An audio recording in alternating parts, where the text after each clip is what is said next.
Well, greetings, Imagination Connoisseurs, and all you members of the Post-Geek Singularity community.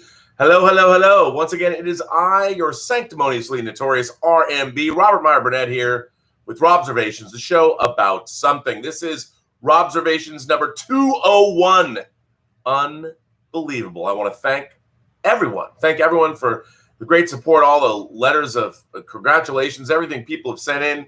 You know, I feel like Sally Field with the Oscars. You like me. You really like me, which is very nice to hear. So thank you for all of that. Remember, for these chats, if you like them, to please hit like, please subscribe, any of those things. And if you want to send me letters, go to the Burnettwork.net website and send them to me. Man, do I have a lot of letters. You guys do not disappoint. My God, I love you all. These chats are obviously brought to you by Lucky Tiger, men's grooming products for those men who want to look good and feel great. If you go to their website at getluckytiger.com, you buy anything. When you check out, use PGS for Post-Geek Singularity, and you get 20% off your orders. And let me remind everyone that Lucky Tiger is having a Tailgaters giveaway, where they're giving away over $500 worth of stuff. So you can tailgate. Football season's happening. Now, Bill Hunt is pretty happy that the Vikings beat the Seahawks in the preseason, but who cares? You know, the preseason doesn't count. Everyone's trying to feel each other out, find out how their teams are working. The Hawks are looking good this year. Remember, the Seattle Seahawks are the Jedi Knights of the Pacific Northwest. Looking forward to a big season. I think Uncle Pete will take the boys all the way. So you never know. Anyway, it is a Tuesday. Sorry I couldn't be here yesterday. I was working on a streaming project for a major streaming network, which I cannot discuss, but it's a lot of fun. It's very, very cool, and I'll be able to tell you more about that later, but certainly not now. Anyway, you know, there was something I was thinking about, and today, I read a lot of websites. But there's websites I skip through on a daily basis in the morning, just to see what they have, aggregator sites. One of the best, one of my favorites, is Garth Franklin's Dark Horizons. Gotta love Dark Horizons. It's basically an aggregator site, but Garth weighs in. And Garth was reporting on new, well, he always has news stories. Anyway, he was weighing in on the new Total Film magazine. Has a couple of pictures from the new upcoming Joker film. Now, I have been very curious about this movie and what it means to fandom and how people are going to receive it. And I figured I'd launch into a discussion on that. But I would be remiss if I did not acknowledge that today on Twitter, the official James Bond Twitter feed dropped the name of the new James Bond film, which is, in fact, No Time to Die. You know, I like James Bond titles with die in them. Live and Let Die. That was a song. There was, of course, Die Another Day, which actually I really didn't like. But I have to say, No Time to Die, I like that title. It kind of sounds like a James Bond book title that was written by, I don't know, Raymond Benson recently or John Gardner back in the 80s. But No Time to Die, that's pretty good. There shouldn't be any time to die, but unfortunately it will creep up on all of us. And they are sticking to the irregular release dates they have already announced, which is April 3rd in the UK and April 8th in the United States. We're going, people. If you want to join me, I'm going to be in Leicester Square at the Odeon Cinema at noon on April 3rd in London. Now, I have to find out, in London, do they do, I don't know if in the UK they do, like if a movie opens here Friday, they'll have Thursday night screenings here. Now, I don't know if they do that in the UK. I'm going to have to find out, but we'll see. And I'm going to have to be diligent about keeping up on the tickets. I did this for Skyfall back in 2012, 7 years ago. I went to London and I saw Skyfall at the first public screening. People are going to ask, Rob, why do you even want to do this? Because it's fun and it's something you can dine out on and just talk about how you're an idiot and went to London to see a movie. But if you're going to go to a different country to see a James Bond movie, You got to go to London, one of the great cities in the world. Fantastic place to be. And it was a lot of fun going to the Odeon Cinema and seeing Skyfall with real fans, people that were coming out to see James Bond. See, in America, I can go to press screenings or advanced screenings. I don't want to do that. I used to do that. I did that for so many years for Bond films, from Octopussy on. You know, I went to press screenings. I went to see Octopussy with friends of mine too, but I went to press screenings, and it's just not the same. I want to feel that palpable love of the James Bond franchise that you feel when you're in a room full of true fans. So everybody's invited. I of course wish I was rich enough to pay for you all. I can't do that, but it's going to be a meetup. Robservations meetup in Leicester Square at the Odeon Cinema. I will try and put something together. I bought like 10 tickets last time, and I'll try and do that then because I had to stay up till midnight. Or wait a minute, it was 4. I think it was 4 o'clock our time, midnight their time, when the tickets went on sale. I had to be careful with that. I've got to coordinate with any fans in the UK to help me out on this. Don't want to miss out on those tickets. It's very exciting. Very exciting. So that is it. No Time to Die, April 3rd in London, England, in old Blighty Town. We're going to pay a couple of quid. And we're going to see the movie with the Fellowship of Great British Bond Fans. It's pretty cool. Last time I went, I watched them. I sat there for a couple hours and just watched them putting up a Skyfall billboard above the theater. It was fun. I enjoyed it. There's like a pub next door. We'll organize something. We'll figure it out. It won't be something haphazard, but we do have, 8 months or something to prepare. We will do that. It'll be fun. If Detective Jim, of course, gets his passport in time, hopefully Detective Jim, one of our great moderators, will join us. He was going to be late a little bit today, but he's going to come. But anyway, on to the topic at hand. So on Dark Horizons today, there was pictures released, total film release pictures, and Garth posted a story at noon on Tuesday, and I guess it would be noon his time, but I'm going to read the story to you. We're still a little while out from the fall launch of Todd Phillips' Joker movie and the first reviews for the standalone DC feature out of the Venice Film Festival. Now, Total Film has released a couple of new shots from the movie via Games Radar. I used one of them as the thumbnail for this chat, along with some comments from Phillips and the film star Joaquin Phoenix about the project, which Phillips insists is not meant to be political, but it is meant to be provocative. Phillips makes one comparison with this film, that being to Christopher Nolan's The Dark Knight, in that it's a film of its time, and in terms of its subtextual themes, Phillips says, I think there will be some 21-year-olds that go and watch it who just think it's a version of the Joker story. And that's fine too. I don't want to define it as this message movie because it's not. But it definitely is, the same way that The Dark Knight was not a message movie, but it definitely was a post-9/11 terrorist sort of oh shit thing. Joaquin Phoenix, meanwhile, offers a longer and more thought-out answer when he was asked if real-life events helped shape his take on the character.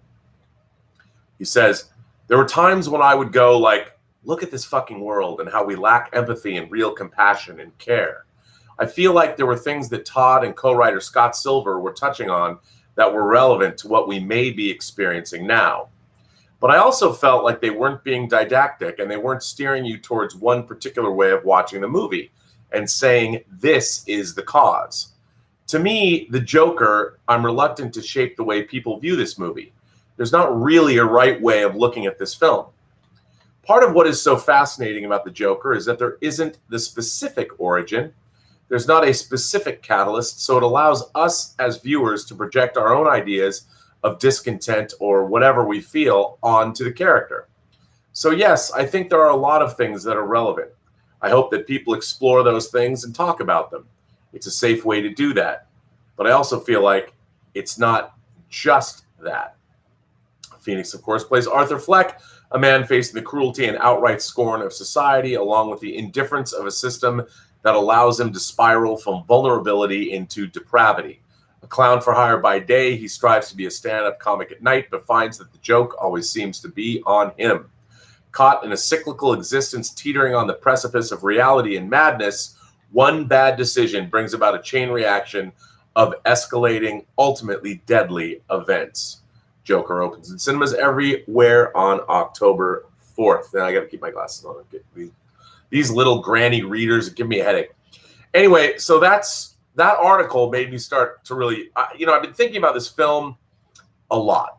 And what does this film mean? And what does it mean to just fandom? And what does it mean to me personally as somebody who's been experiencing the Batman character in various forms my whole life? And of course, that also means I've been experiencing the Joker in various forms all my life. When I was a kid, certainly, I watched the 66 Batman series, which I loved, where Cesar Romero famously played the Joker. And, you never, as goofy as Batman was, you never got the sense that any real peril was to be had in the Joker show. I mean, in the Batman show. You didn't feel that the Joker was actually going to ever kill anybody. At least I didn't. Maybe I'm wrong, but it just didn't feel that way to me. But of course, over the course of 70s Batman comics, which I loved, and then moving into the 80s where there was it's very funny. In the comics in the 80s, Batman occupied very interesting positions because he was part of the Justice League, obviously. And when Justice League went international in the mid-80s with Keith Giffen and J.M. DeMatteis, Batman was a humorous figure in a way. He was played as the straight man when everyone was cracking jokes around him, but not the same way it was during the 66 Batman series. And of course, you had Frank Miller's The Dark Knight Returns, which was a tour de force look at the character. And Batman was reinvented. You had Batman and the Outsiders with a wacky ragtag bunch of just goofy heroes, and they would fight against like the nuclear family. I mean, if you haven't read Batman and the Outsiders, Jim Aparo did the art. Very funny comic series. So Batman was really all over the place as a character. And I know there's people that really hold Batman near and dear to their hearts. But if you were reading comics in the 70s, we all know the Batman mythology. Batman lost his parents. He's Bruce Wayne, who's been tormented by their loss, became the Caped Crusader, the Dark Knight detective. So we all know what Batman is like. And the Joker's been around for many decades now. Obviously, we saw him being played by, of course, Jack Nicholson in Tim Burton's Batman, then Heath Ledger, and then Jared Leto in the Suicide Squad movie. So there's been many different incarnations of the Joker on screen. But I've always felt the Joker character was one-dimensional. Now, even though I love Heath Ledger's portrayal, his character, the chaos bringer that he played, and the way he played with everybody and society in general and the criminal underworld, you never got a sense that he was a person as much as he was the physical embodiment of chaos. And even in the comics, there's like Joaquin Phoenix said and Todd Phillips said, there's not really a definitive Joker origin. And I think there's a reason for that.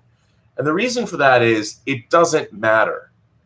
The Joker character he arrived sort of fully formed, and to deconstruct him is, I think, to sort of diminish that character, at least in the way he's been presented so far, which is why I love the idea that they're making this standalone Joker movie.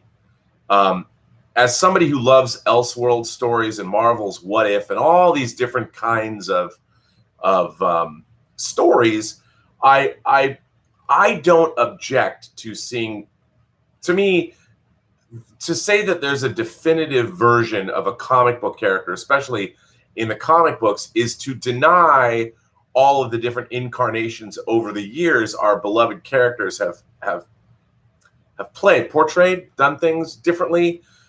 They haven't always been the same. There are similar characteristics. There's variations on a theme.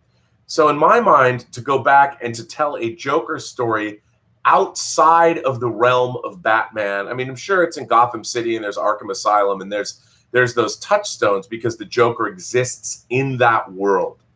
But it's not a story that's about the Joker. And then look, there's been a Joker standalone comic series, obviously, and the Joker has teamed up with other groups and not been around Batman.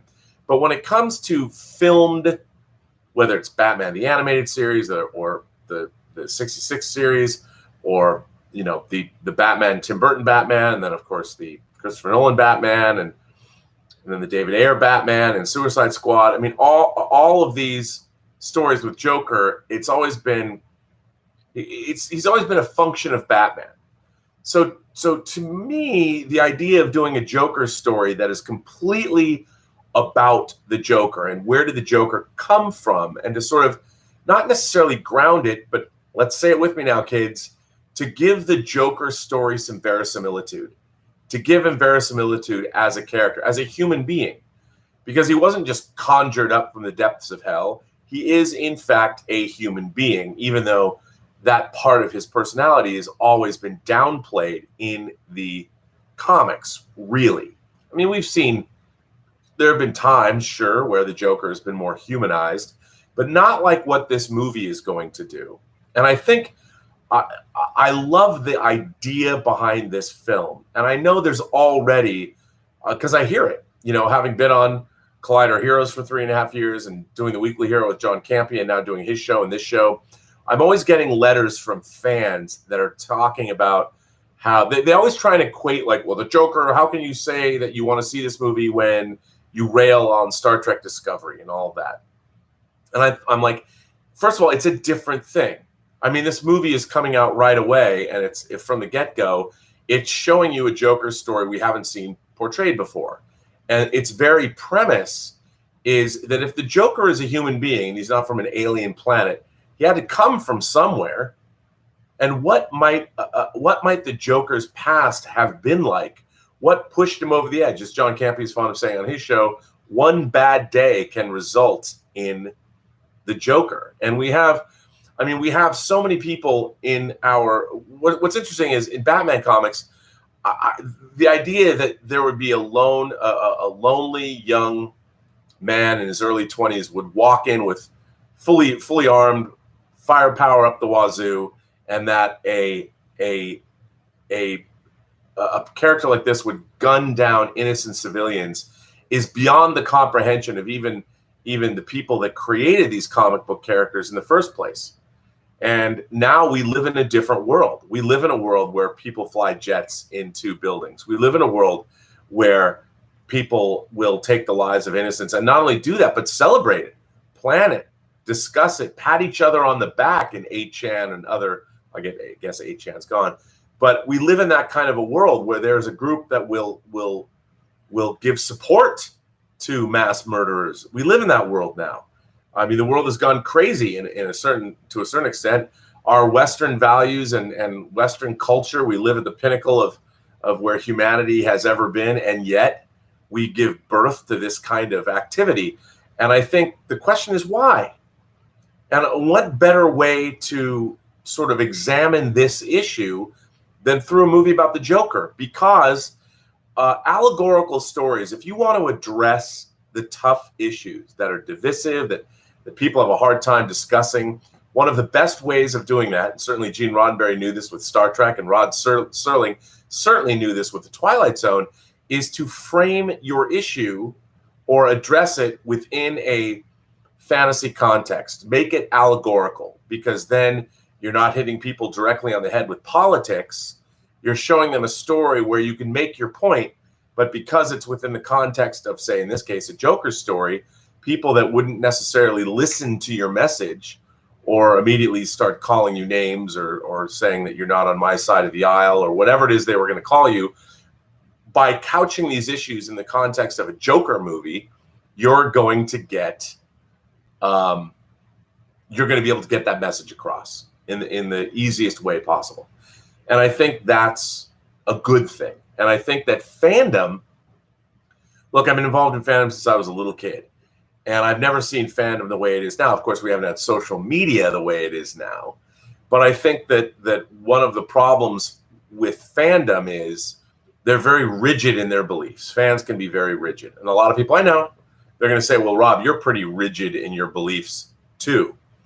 I'm really not, even though people are going to be laughing at me right now. I'm not rigid in the sense that I am open to all stories as long as we've got great characters and they are well told. And most of all, the stories have to be true to themselves. I do not like being betrayed by a story that's being told to me. When I feel that the author or the filmmakers or whoever created the comic artist, whoever's telling me the story, if at the end of the day they betray me, and in this case I think more other members of their audience, I can't be the only one that feels this way. I think that's, in a way, I mean, I'm not going to call it a crime, but I do think, let's just say it's incredibly disappointing. And I think that I don't believe that all stories are subjective. I don't believe that. Now, everybody can have their own ideas about whether a story is good or bad, but that doesn't make their ideas right or wrong. I think there always is a bit of objectivity in the way that a story is told. It's just like you can say that art is subjective. I don't believe that either. There are things about art. If you have somebody that is actually a great painter, being able to paint is a skill. Being able to use color is a skill. I mean, there are people that have a certain element of talent. And if you look at a painting that has a master craftsman at work, it's not the same as looking at your 5-year-old daughter's finger-painted picture she did in kindergarten today. It's different. And I think that there is, the way stories are told, the way words are wielded. Maybe somebody memorized Strunk and White's Elements of Style and they understand how to be a storyteller. But, I don't like it when I'm betrayed, when I give my trust. Whenever someone tells me a story, I put my trust in that person. And I'm hoping that they're going to tell me a great story. That's what I'm hoping for. I'm reading or watching or whatever it is. I ultimately want that story to be great. That's the whole point. And I feel like, I'll give you an example. I thought the last season of Lost was a complete betrayal of not only what the story that they were telling was, but how the audience felt about it. They betrayed us. They let us down.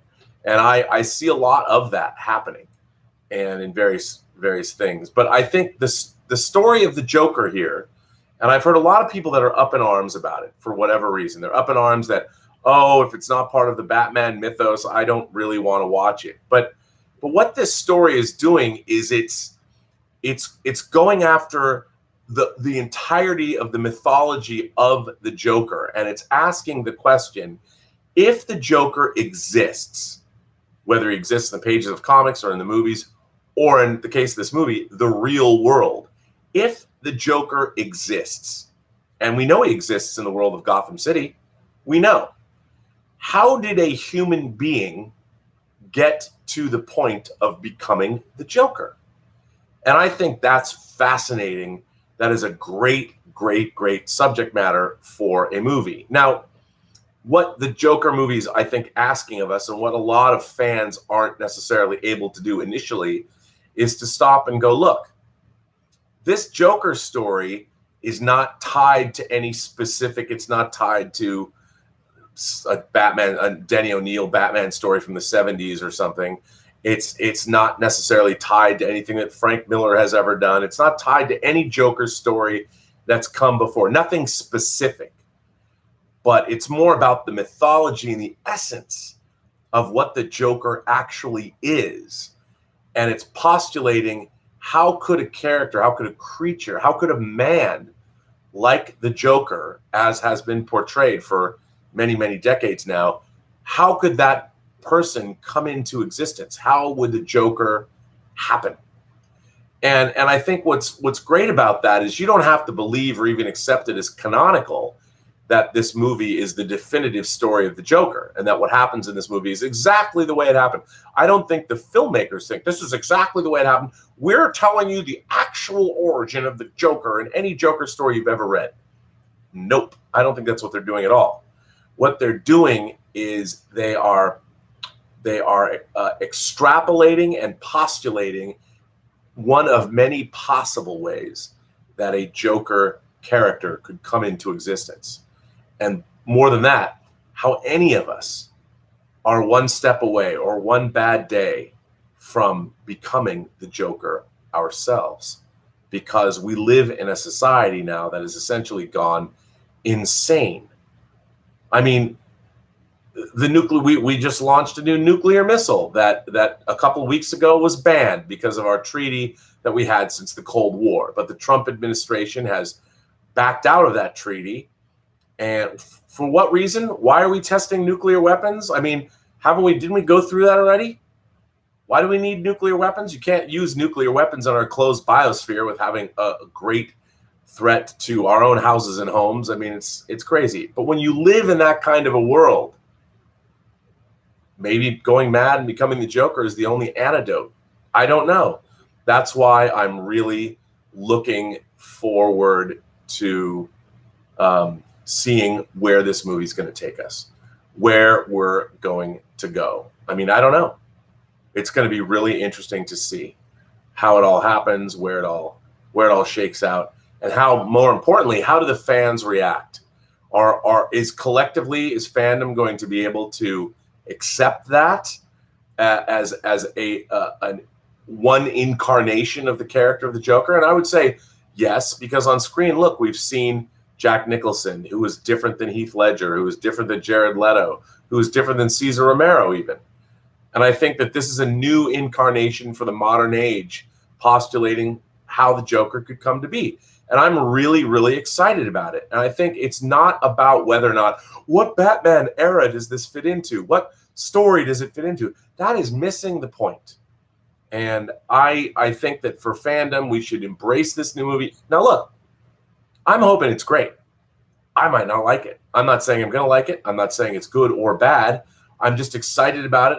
I'm excited that someone took this take. I'm excited the studio wanted to invest in it. I'm excited about Joaquin Phoenix's portrayal of this character, because he's an amazing actor. So I'm really excited to see where this goes.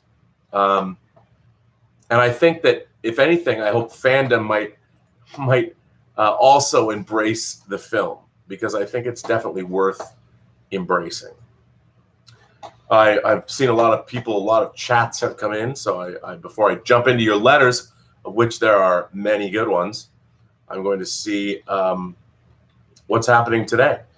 CJ Dunn is here. Rob, yes. Where were you yesterday? Well, I was working, sir. I was working on being an industry professional. JB Bonifacio is here. If you've got no time to die, it's almost like you'll have to die another day, but tomorrow never dies, and you only live twice, so live and let die. Nicely done, JB. Nicely done.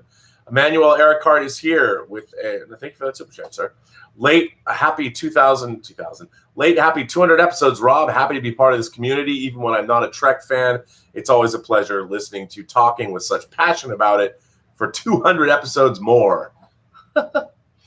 Adam Blue says the title font for No Time to Die does look great. As you said, reminds me of a classic Bond book. It looks a little 70s to me, but it does have some flair, and I'm enjoying that. Jeffrey Mao says, Mr. Bond, do you have the time? No time to die. I can't wait. I'm very excited. John Suntress from the Word Balloon Podcast is here. I've told you many times before, if you're not listening to the Word Balloon Podcast, you're missing one of our great pop culture podcasts. It's truly great. John says, I bet Fandom Mail was just as hostile as Today Online, but the comic and magazine editors would not publish the more cranky letters. What do you say? Probably.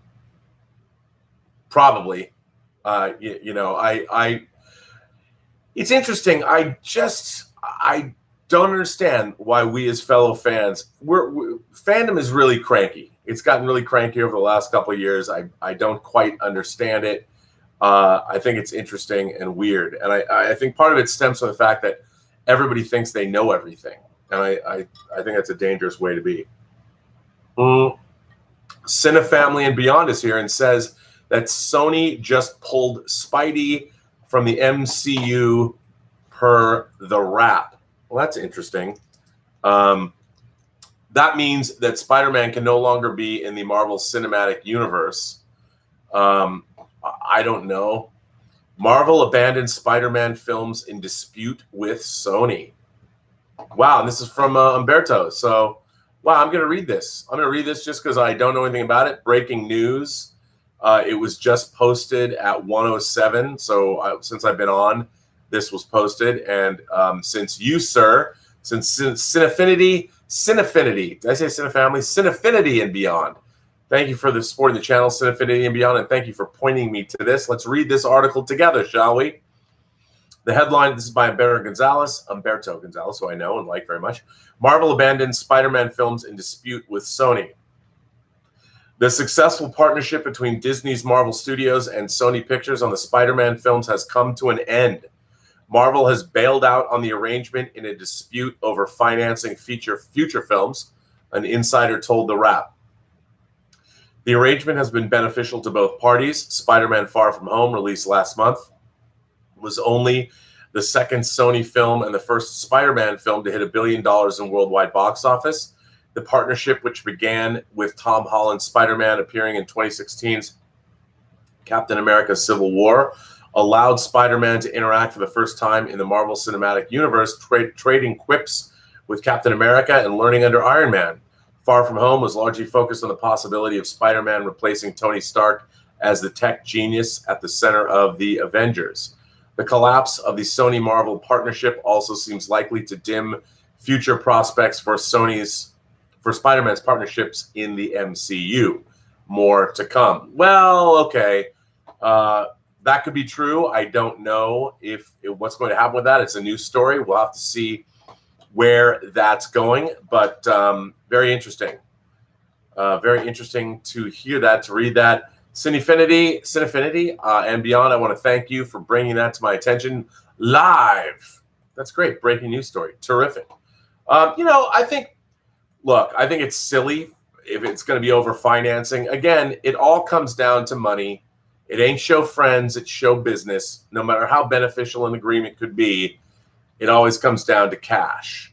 And, Sony, after Into the Spider-Verse, and then after Spider-Man Far From Home, now they got Morbius the Living Vampire that's being made right now with the former Joker, Jared Leto, playing Morbius himself.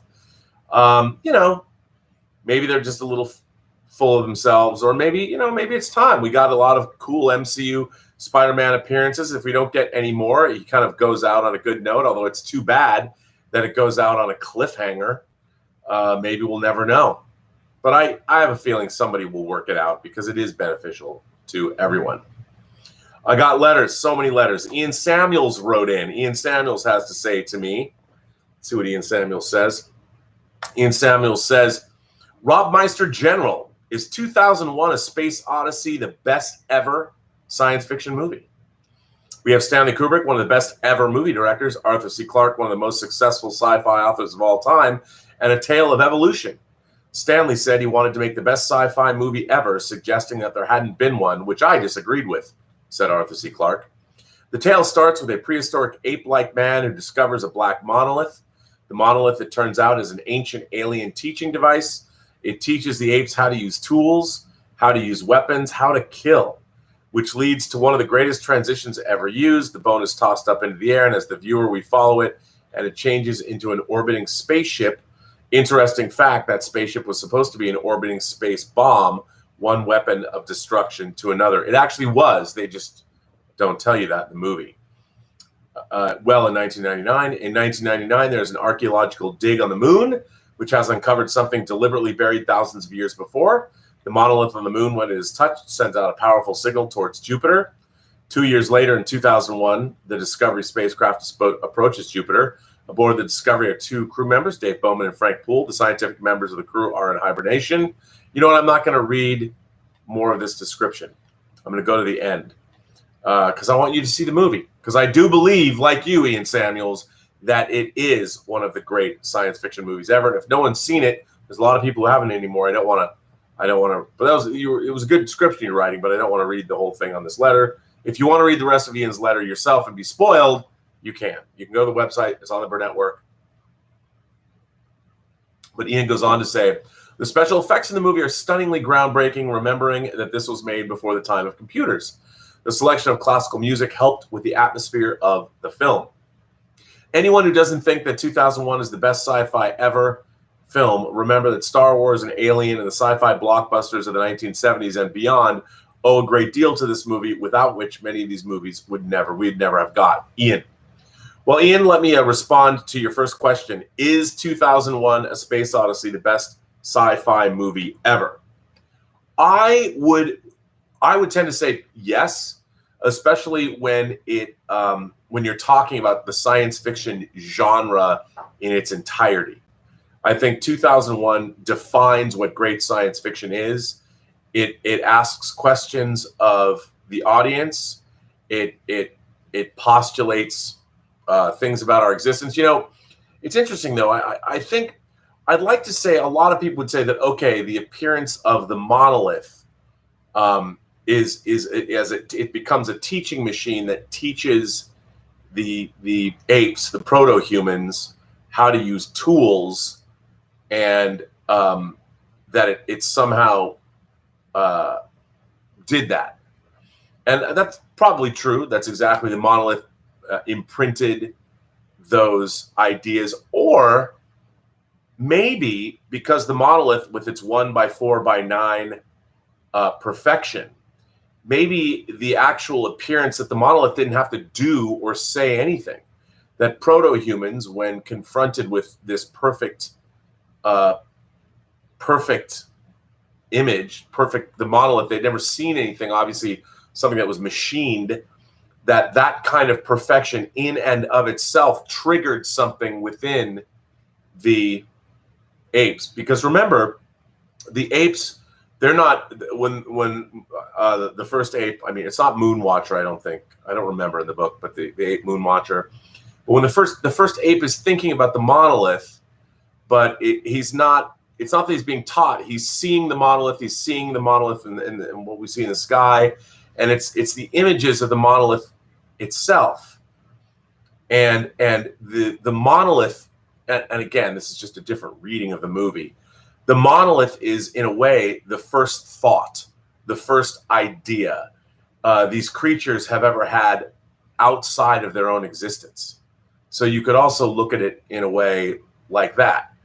That these creatures, they get up, they live, they die, they raise children. We see younglings in the ape community there, but they don't have art yet. They don't have the ability to leap beyond.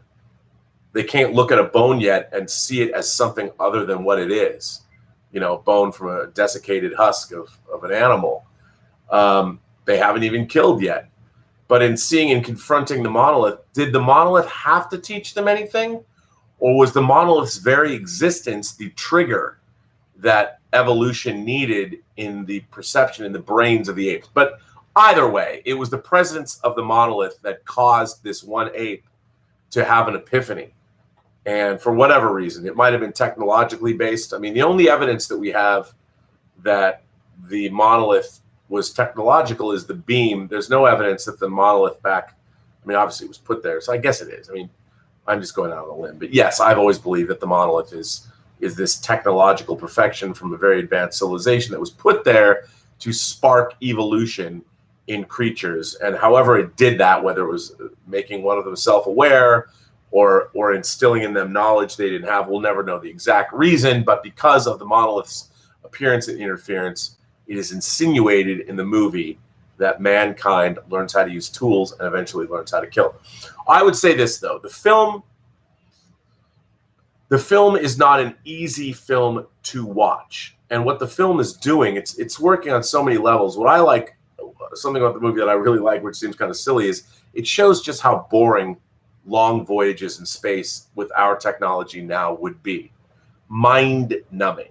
And you have to have a special kind of person that's able to go on these voyages, even on a journey to Jupiter, which is going to take months and months and months and months and months, and not go insane. And what I think that the movie did so well was illustrate what kind of world with long space voyages would be like for us. But there's a lot of people that would find, and I have no problem with this, I get why they say this, there's a lot of people that would find 2001 now to be like watching paint dry. And if you think about a lot of the science fiction films that came out, 2001 especially, Tarkovsky's Solaris, and of course Stalker. There's all kinds of different ways to tell stories. Antonioni's movies that I love, La Notte, La Ventura, and The Eclipse, La Eclipse. There's a lot of movies of the era of the 60s and 70s that certainly do not entertain in the same ways that, say, Star Wars entertains or Alien entertains. Because basically, 2001, while yes, it is a science fiction movie, and you could say that means it's a genre film, I think 2001 as a film transcends its genre. Whereas I don't think Alien and Star Wars necessarily do. Alien is certainly the Tiffany of sci-fi horror, and the monster, the big chap, incredible. But there's something, 2001 is almost like a lyrical tone poem that is about the soul of mankind. And in that sense, I think it might just very well be the greatest science fiction movie in the world. Is it the most fun? Is it the most enjoyable? Is it the most rewatchable? Even though I've probably seen 2001 20 times in a theater, and I always love watching it. But I think it really depends on the audience if it's the best science fiction movie ever made. I think there's a lot of people that are like, how can you love that film? But yeah, I love it. I really love it. So thanks for that. Always good to talk about 2001. Aaron Johnson is here. Hello, Aaron. Aaron's a longtime member of the Post-Geek Singularity community, writes a lot of letters. Dear Rob, Aaron Johnson says, after reading Emmy's letter, I thought I may add my viewpoint to the CBS Viacom merge topic. I believe there could be optimism for the merger. The channels that CBS and Viacom have for both cable and OTA, whatever OTA is, over the air. I see. I think older CBS and Viacom shows could benefit from letting over the air channels and cable channels get onto services like YouTube TV. Now, as for Movies Anywhere, the argument is that Paramount, MGM, and Lionsgate should join Movies Anywhere since their licenses with Ultraviolet recently expired at the end of July. So we are playing the waiting game for Paramount, MGM, and Lionsgate to join Movies Anywhere. If this happens, I also believe that it can hopefully get them to support TV shows from all other studios. Thanks for listening. Sincerely, Aaron Johnson. Well, Aaron, yeah, I mean, look, in my mind, Viacom getting back together with CBS, it puts it back together the way CBS and Viacom were when Enterprise went off the air. I hope with the major studio involved and CBS, there'll be a little bit more synergy, and I hope that the Star Trek franchise is looked over with a custodianship that it doesn't seem to have right now. What I would love to see is somebody visionary that really loves Star Trek take over the Star Trek franchise. We shall see. We shall see. But we don't know yet. We don't know yet, but it'll be interesting to see what happens. But remember, under the Berman era, with all the Next Generation movies and the shows, we got that. We had that. So it's a new thing. It's a new thing to get it's not a new thing to get CBS and Viacom into the same room. Willow Yang says, thanks for doing a 200-plus minute-long episode for your 200th show. You noticed that, did you? Will you be doing a 300-minute-long episode for the 300th? If I get to the 300th show, yes, which conceivably would be this year. We would get to the 300th show this year. So yes, I will do a 300-minute show. That would be what, 5 hours? I'll do a 300-minute show for the if I get to Robservations 300, I'm going to call it the 300-minute Willow Yang 300th episode of Robservations. So, and by the way, Willow, I know I'm not. I think if I get to my 300 show and I do a 300-minute broadcast, I at least have to get you on to say, like, hello. I just want to know what your voice sounds like. Maybe I should just call you. We can talk. RakanMan85 says, but Rob, what makes the Joker who the character is? That's right. We don't know. Now we're going to find out. We're going to have a very an insightful, hopefully very three-dimensional take with lots of verisimilitude that can make us believe that the Joker is somebody real. CJ Dunn says, hell yeah, Willow Yang, let's do it. Hashtag bend the knee. Hashtag all hail the Yang. Hashtag Princess PGS. Hashtag do it Rob. Well, there you go. There you go. Wade O'Neill says, Spider-Man 3, Homesick. You know what? I want it to be Spider-Man 3, Homefront. But Homesick now. I guess Homesick would be the way to do it. Let's see. JB Bonifacio says, Sony equals Ronin taking the Power Stone from Thanos. Look, you know what? Nobody wants Spider-Man out of the MCU. It'll if nothing else, it would be a complete public relations and fan disaster for Sony. I stay tuned. I don't think it's going to happen. Ooh. Post-Geekus Erectus says, love your show. Well, thank you, Post-Geekus Erectus. I have that Thanos shirt with the cat. I bought it off Facebook. John Suntress asks from the Word Balloon podcast, which you all should listen to. You got to listen to the Word Balloon podcast, one of the best pop culture podcasts. But I already sold that one today. But John asked another good question, a very good question. What do you think of Clark's 2001 sequels, 2010 and 3001? You forgot 2061, sir. So there are actual. Arthur Clarke wrote 3 sequels to 2001. He wrote 2010, he wrote 2061, and he wrote 3001, The Final Odyssey. I love 2010. I love 2010. I thought the book was wonderful. To this day, I think they should go back and remake 2010, although you have to call it something else, I suppose, and make it more like the book than Peter Hyams' 1984 version of 2010 was. I mean, I think you absolutely, if I had to remake one movie, I think I would go back and remake 2010 because Keir Dullea is still alive and you could make a killer. There's some amazing stuff, especially there's scenes where there are creatures in the Jovian atmosphere, and now we have much different photos of what Jupiter looks like. And my God, I would love to remake 2010. 2061 was fun. It was like a fun adventure. I didn't love it. I didn't like it the way I liked 2010 because 2010 was much more metaphysical, and I love the end, and it was very, very cool. 3001 too was a mixed bag. I mean, I really liked like the first 50 pages where Frank Poole gets awakened from floating in space and revived. I love that. I did not like the fact that the monoliths were defective in 3001. I didn't like that. But I like them. I mean, overall, I like them all. I did like reading them all. Royce Freeman says, when will you post your review of Apocalypse Now Final Cut and discuss the differences and whether you liked or didn't like the changes? Well, I have to tell you, to be honest, I was not able to get to the theater this weekend. I wanted to, but work intruded. I'm going to see if someone else is still playing it, but it comes out on the 27th, and I'll do a whole show on it just because I love Apocalypse Now. But Royce Freeman, that is a great question, and I want to thank you for asking that. Now, this is an interesting letter. This letter comes from Franz M. And I warn you all, gets a little political. Got some political waters, some choppy political waters coming up.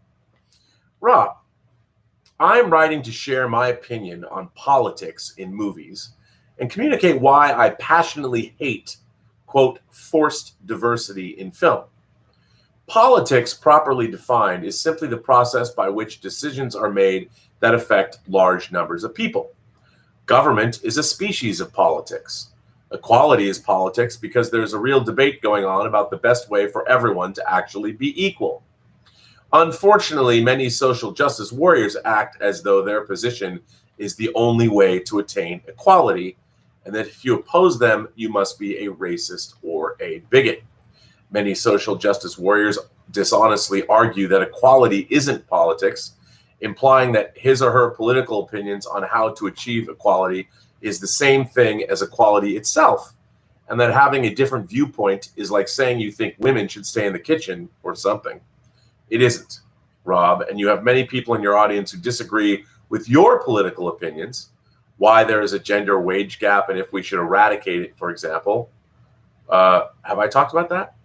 Or just want to talk about movies, not divisive social political issues, because they're sick of being called a racist for having a different point of view.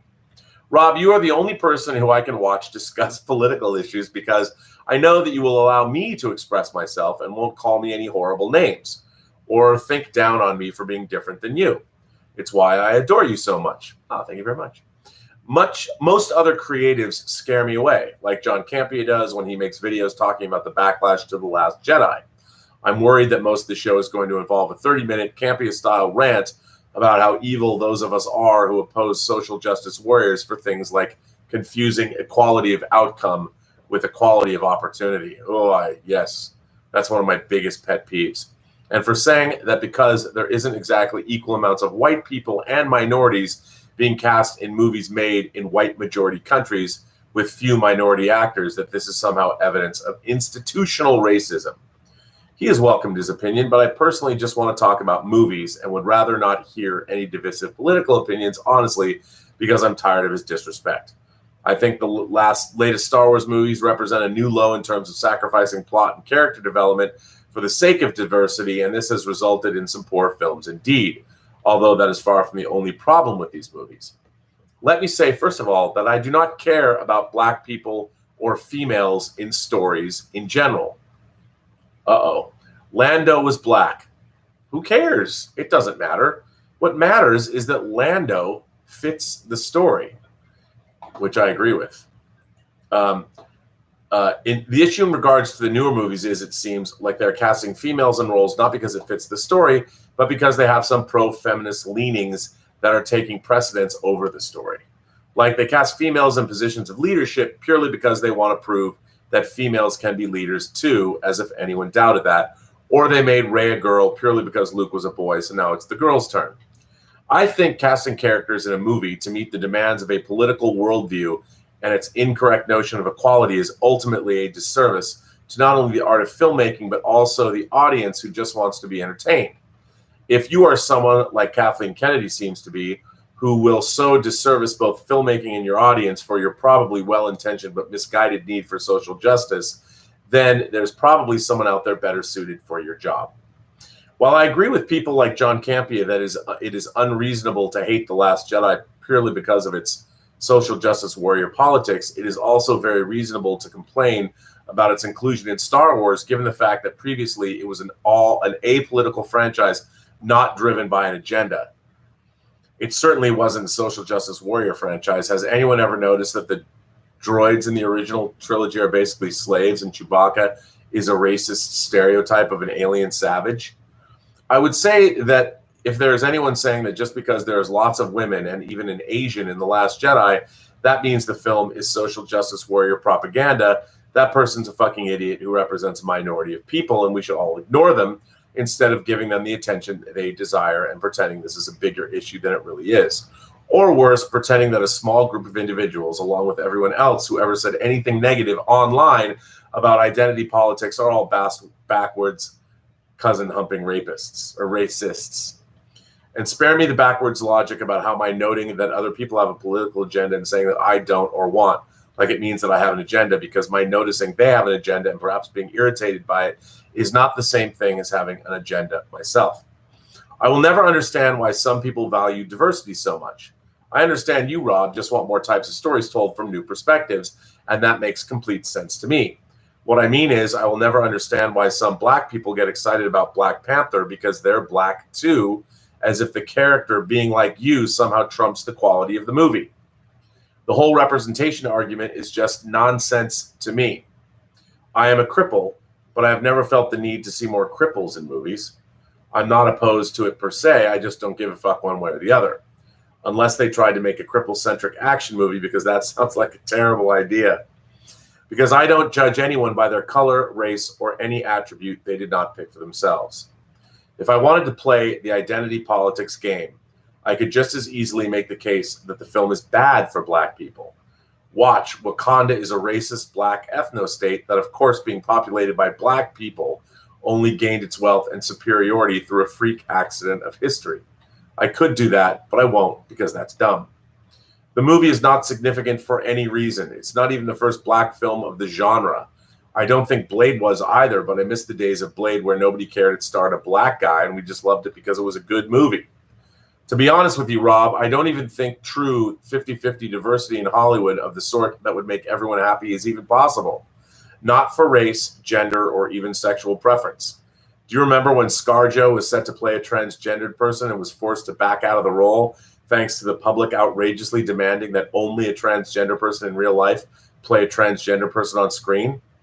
I think these people are vastly overestimating the bankability and availability of trans actors. I truly believe trans people are less than 1% of the population, unless presented with contrary evidence. I'm going to assume a similar statistic can be applied to actors who are trans. But wait, that's not all. You need to consider that only about 1% of actors attain any kind of notable success at all. That means, and forgive me not doing the math, but I'm a bi man, and bi men suck at math for the most part. Look it up. The number of noteworthy trans actors must be astonishingly small. Besides, casting directors can't pick from any actor in the world. They usually put out casting calls, which an agent then has to submit an actor for, which means the actor in most cases needs to be somewhat nearby and able to go into an audition locally. And even then, directors like to stick with actors they know and trust anyway.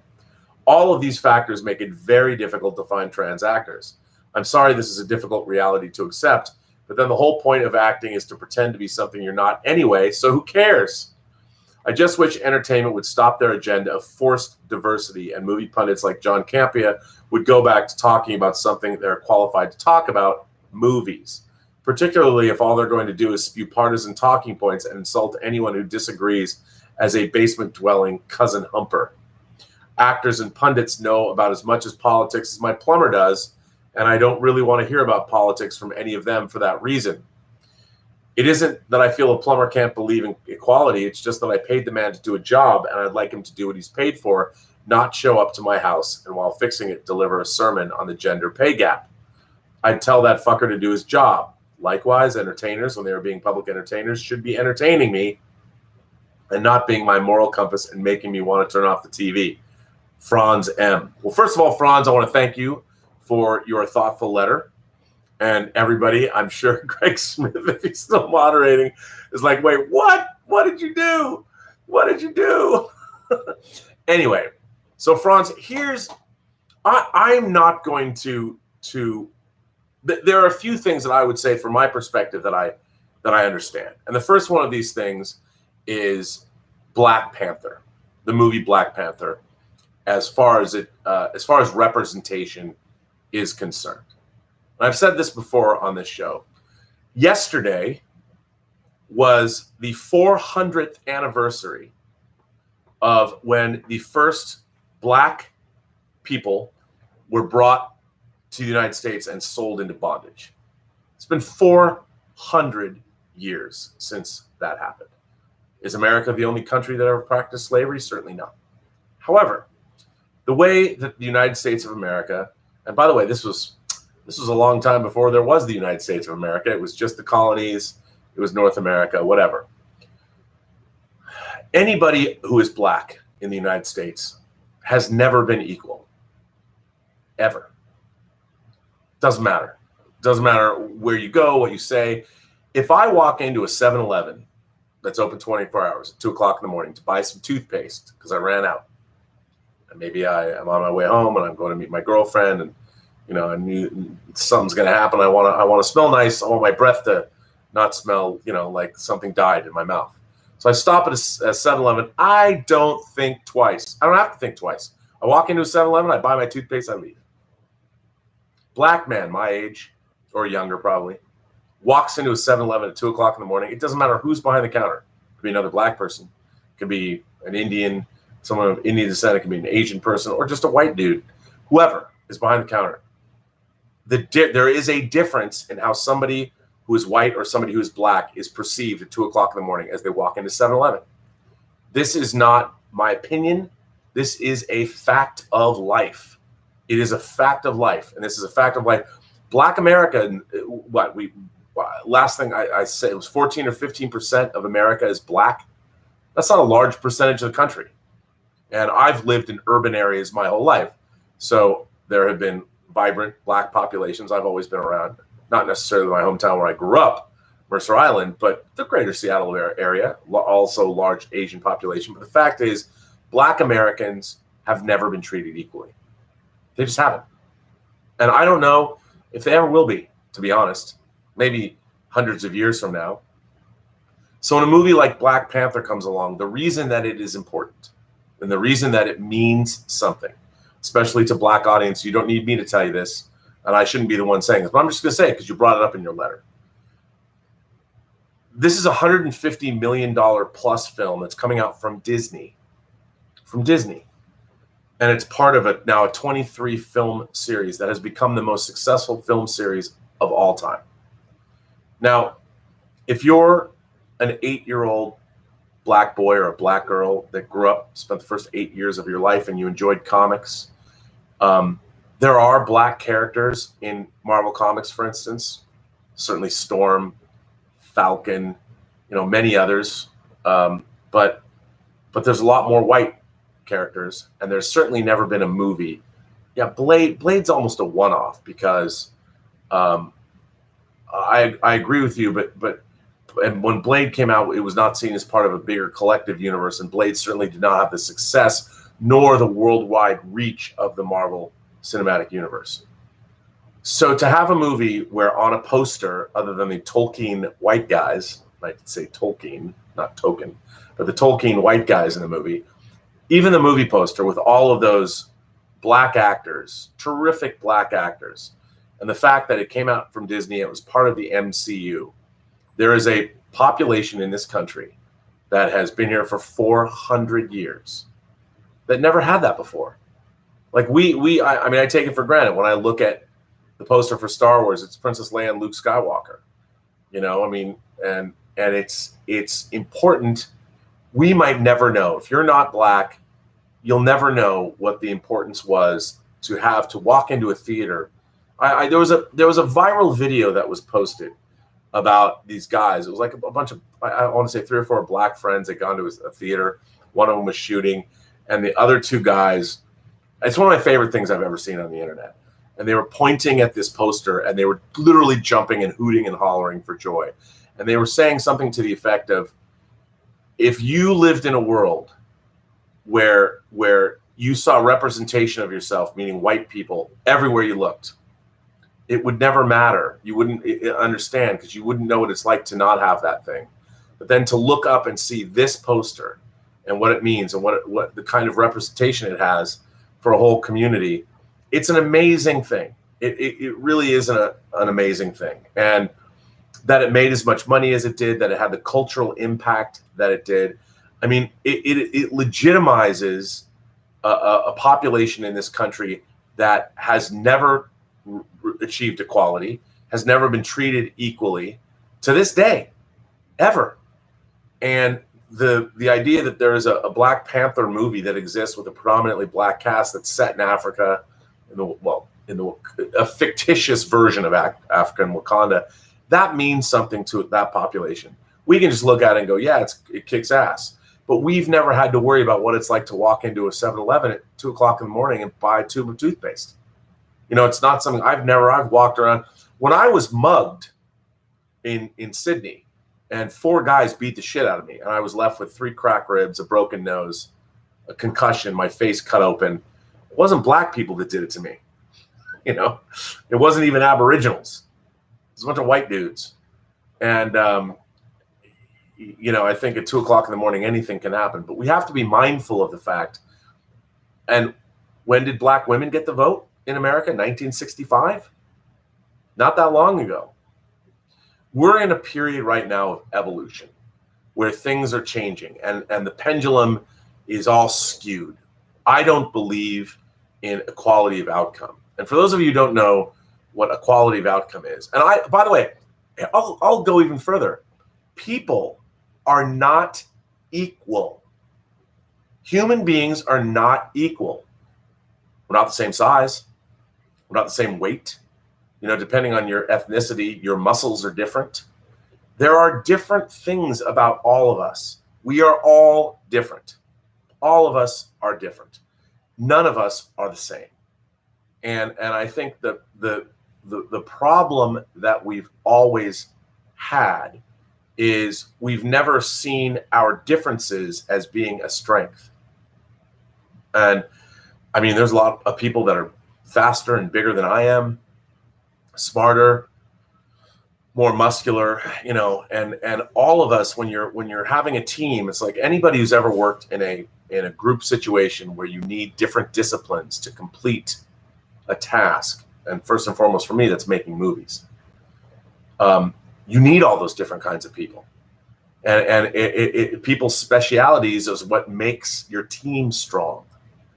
And I think that, look, I believe that in the inalienable rights of, say, what our own Bill of Rights says, that all men are created equal, all people are created equal as human beings. Now, within the subset of human beings, we all have our gifts. We all, as Kirk said, or Spock said in Star Trek 2, we all perform well to our gifts, basically. And what is happening now, we are living through a period of time where there are a lot of people that were not listened to, that have marginalized voices, that are coming to the forefront and they're coming into their own. And we are living in a particular period of time in the midst of an evolution. Not that we're not always in an evolution, but where there are a lot of people. For instance, there was an inordinate amount of men in the film business. Now, why was that?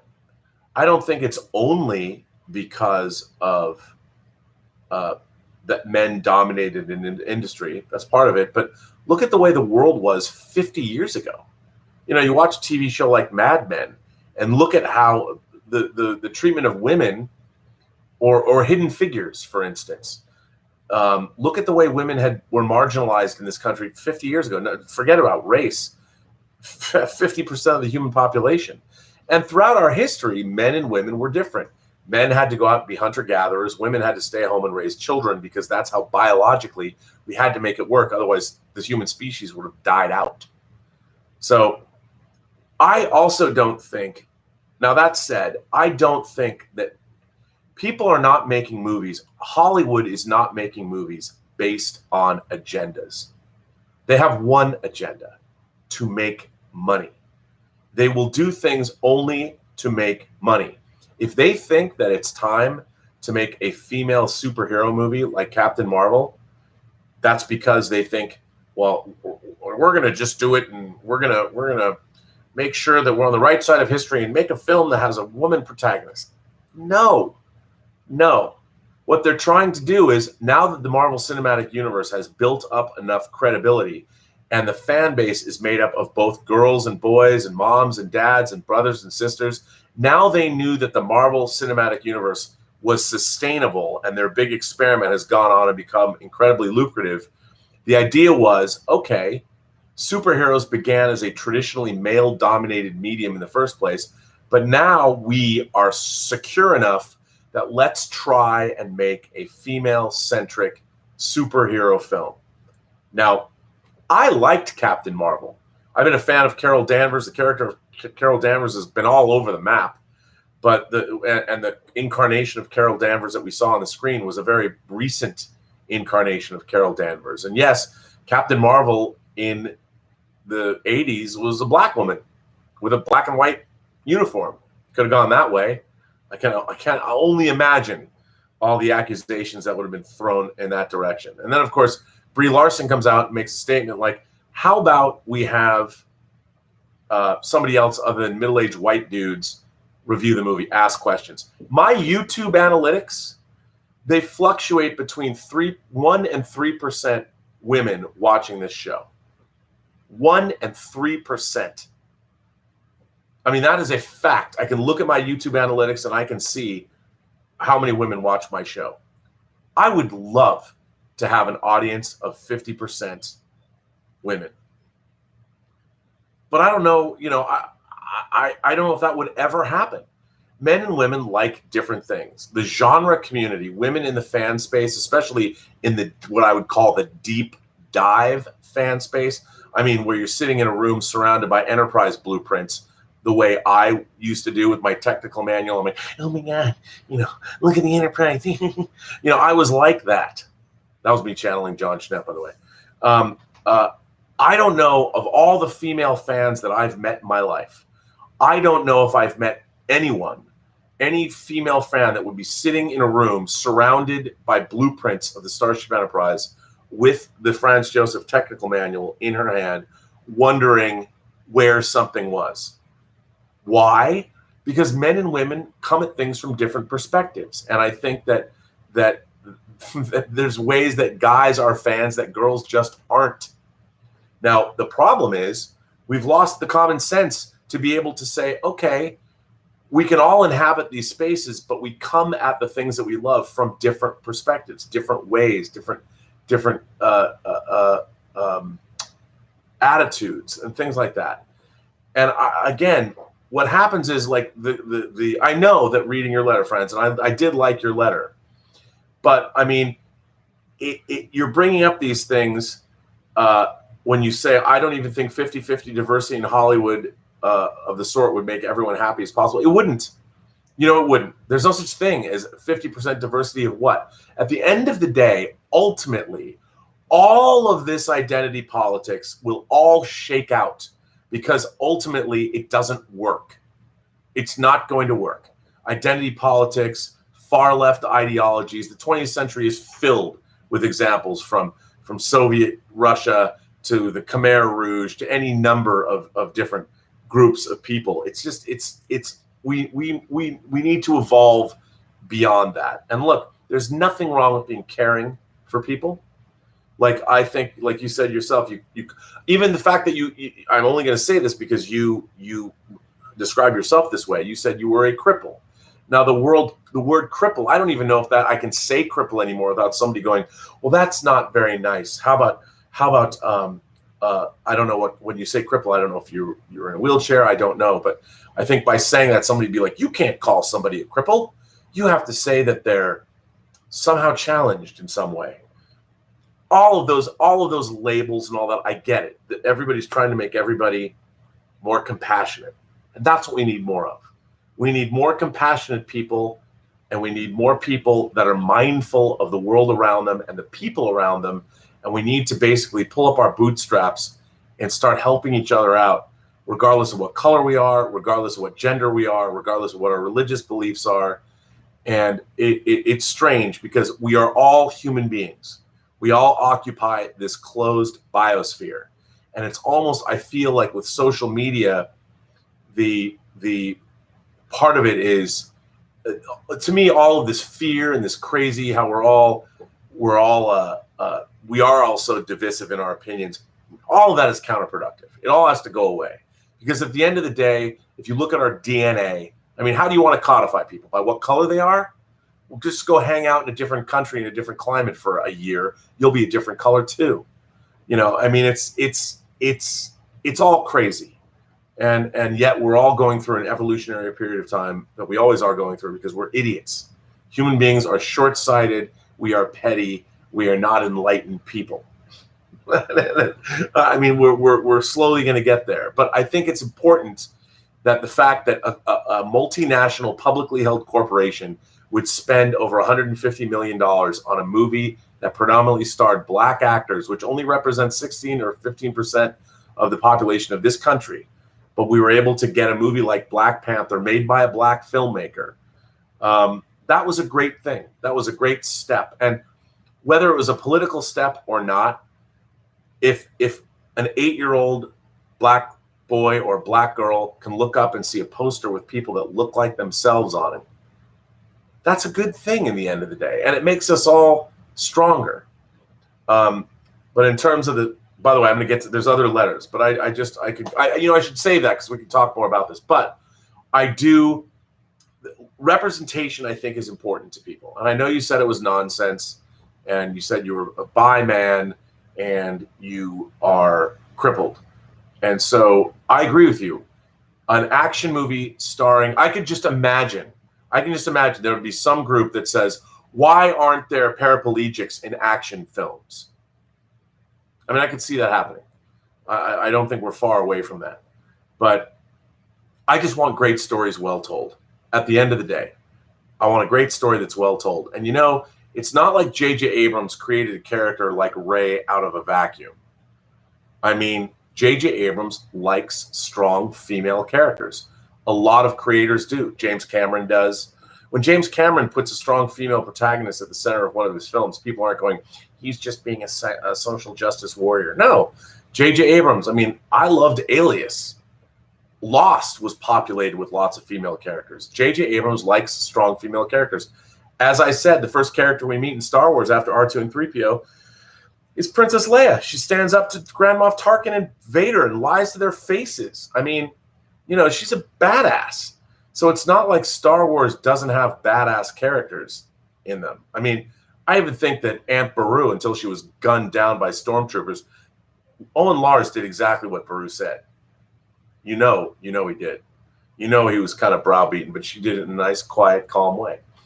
But anyway, I think that what I want in life is verisimilitude within great characters and the great stories that they inhabit. That's what I'm looking forward to. That's what I want to see. But I don't think this idea that you know, the movies are also being made, and it comes back down to money. Movies are now being made for a global marketplace. The foreign market, look at the box office for Hobbs and Shaw.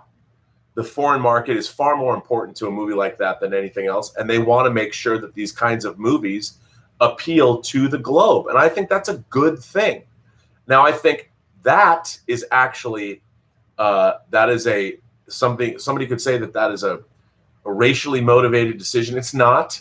It's a money motivated decision. It always is. Usually, you put more diverse ethnic groups or ethnic actors in movies. They have better appeal on a global scale. Period. And you know, Kathleen Kennedy is one of the great producers in the history of Hollywood. And how Star Wars fans have been at the forefront of browbeating her and taking away her accomplishments over the last. Her first production credit was E.T. I mean, it's unbelievable that people want to take things away and say, well, she hasn't done this, she hasn't done that. She's a movie producer. A movie producer is there to facilitate the vision of both the writer and the director. And a great producer gives the director everything they need to make the film. That's what a producer's job is. Now, there are producers that are more creatively inclined. They might write the scripts. There's different kinds of producers. And the fact that anybody marginalizes Kathleen Kennedy drives me berserk, as if she doesn't do anything. I mean, it's crazy. Anyway, it's a good letter, political letter, and there's more to come, people. There's more political letters. Look, Gilbert's mad. He's like, don't get political, Rob. That's what he's saying. But you know what? You guys write in. I want to answer your letters. I thought that was a good letter. And there's two more political letters coming. Yeah. Willow Yang says, TNG's The Dolphin is the most painful episode for me to watch. I hate cheesy teen romances. I can't stand Wesley. I almost bailed halfway through. The Dolphin it's a bad episode, Willow. There's a lot. Here, I'm going to tell you this. I'm going to write out, Willow. I'm going to tell you flat out. I think 75% of the original series episodes are good to great. I think 25% of the Next Generation episodes are good to great. There's 178 episodes of the Next Generation, and there's only 79 episodes of the original series. So there you go. Jim Boyers, Detective Jim says, all you YouTube stars are a pathetic waste of space and should be shot, especially John and Rob. Aaron Cummings. P.S. That may contain some paraphrasing. For those of you who don't know, Aaron Cummings is one of my favorite people in the world. She's terrific. She does the John Campy show. I do it with her once a week. She's also on Thursdays. You should watch her because she is a pistol in the very best way. And her rant today was epic. I loved it. That was great. Jay Boyette says 2001 belongs to the Stanley Kubrick genre. You're not off the mark there. You're probably correct. Captain Brad is here. Hello, Captain Brad. How are you, sir? Captain Brad, as everyone might know, is a Western Washington ferry captain. Now, when I say ferry captain, Western Washington ferries are 300 feet long. They're 300 feet long. They are gigantic ships. Captain Brad is, in fact, a Western Washington ferry captain. And the next time I go to Seattle, I'm going to hit Captain Brad up because I want to get my hands on the steering wheel of a Western Washington ferry. Actually, what I really want to do is when they go home for the night, I want to go out with Captain Brad and take a ferry for a joyride. Just take the ferry wherever we can. Wouldn't that be fun? Captain Brad shaking his head is like, no, it wouldn't. Richard Ford says, congrats on 200 plus episodes. Well, thank you, sir. I appreciate that. Thank you very much. Thanks for supporting the channel. This is, let's see. I'm going to read this one next because this is a good one. CJ Dunn.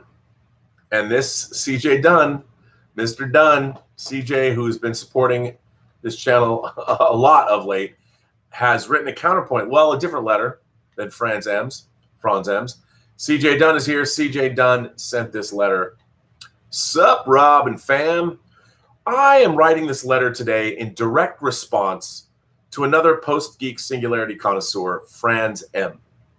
I was going to comment on his letter directly, but his letter inspired so many thoughts that I was motivated to put them in this letter and share it with everybody in our awesome community. First and foremost, I want to say, wow, Franz, what a letter.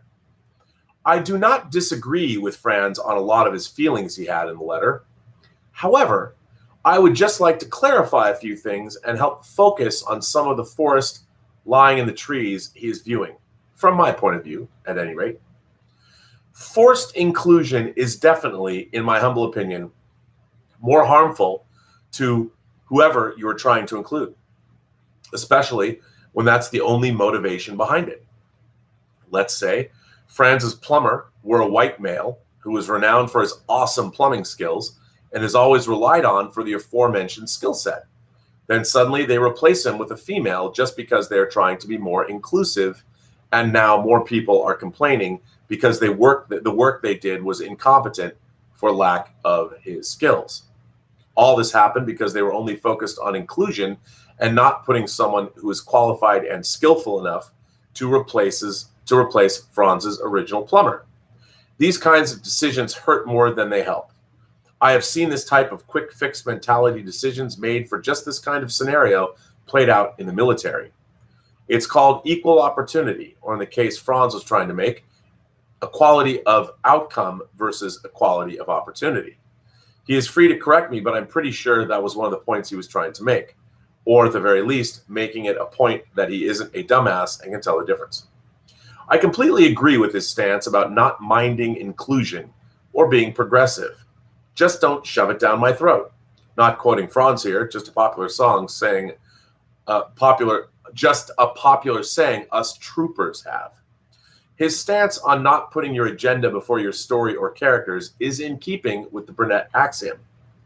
However, the comparison of the plumber to the entertainers was a little far-reaching.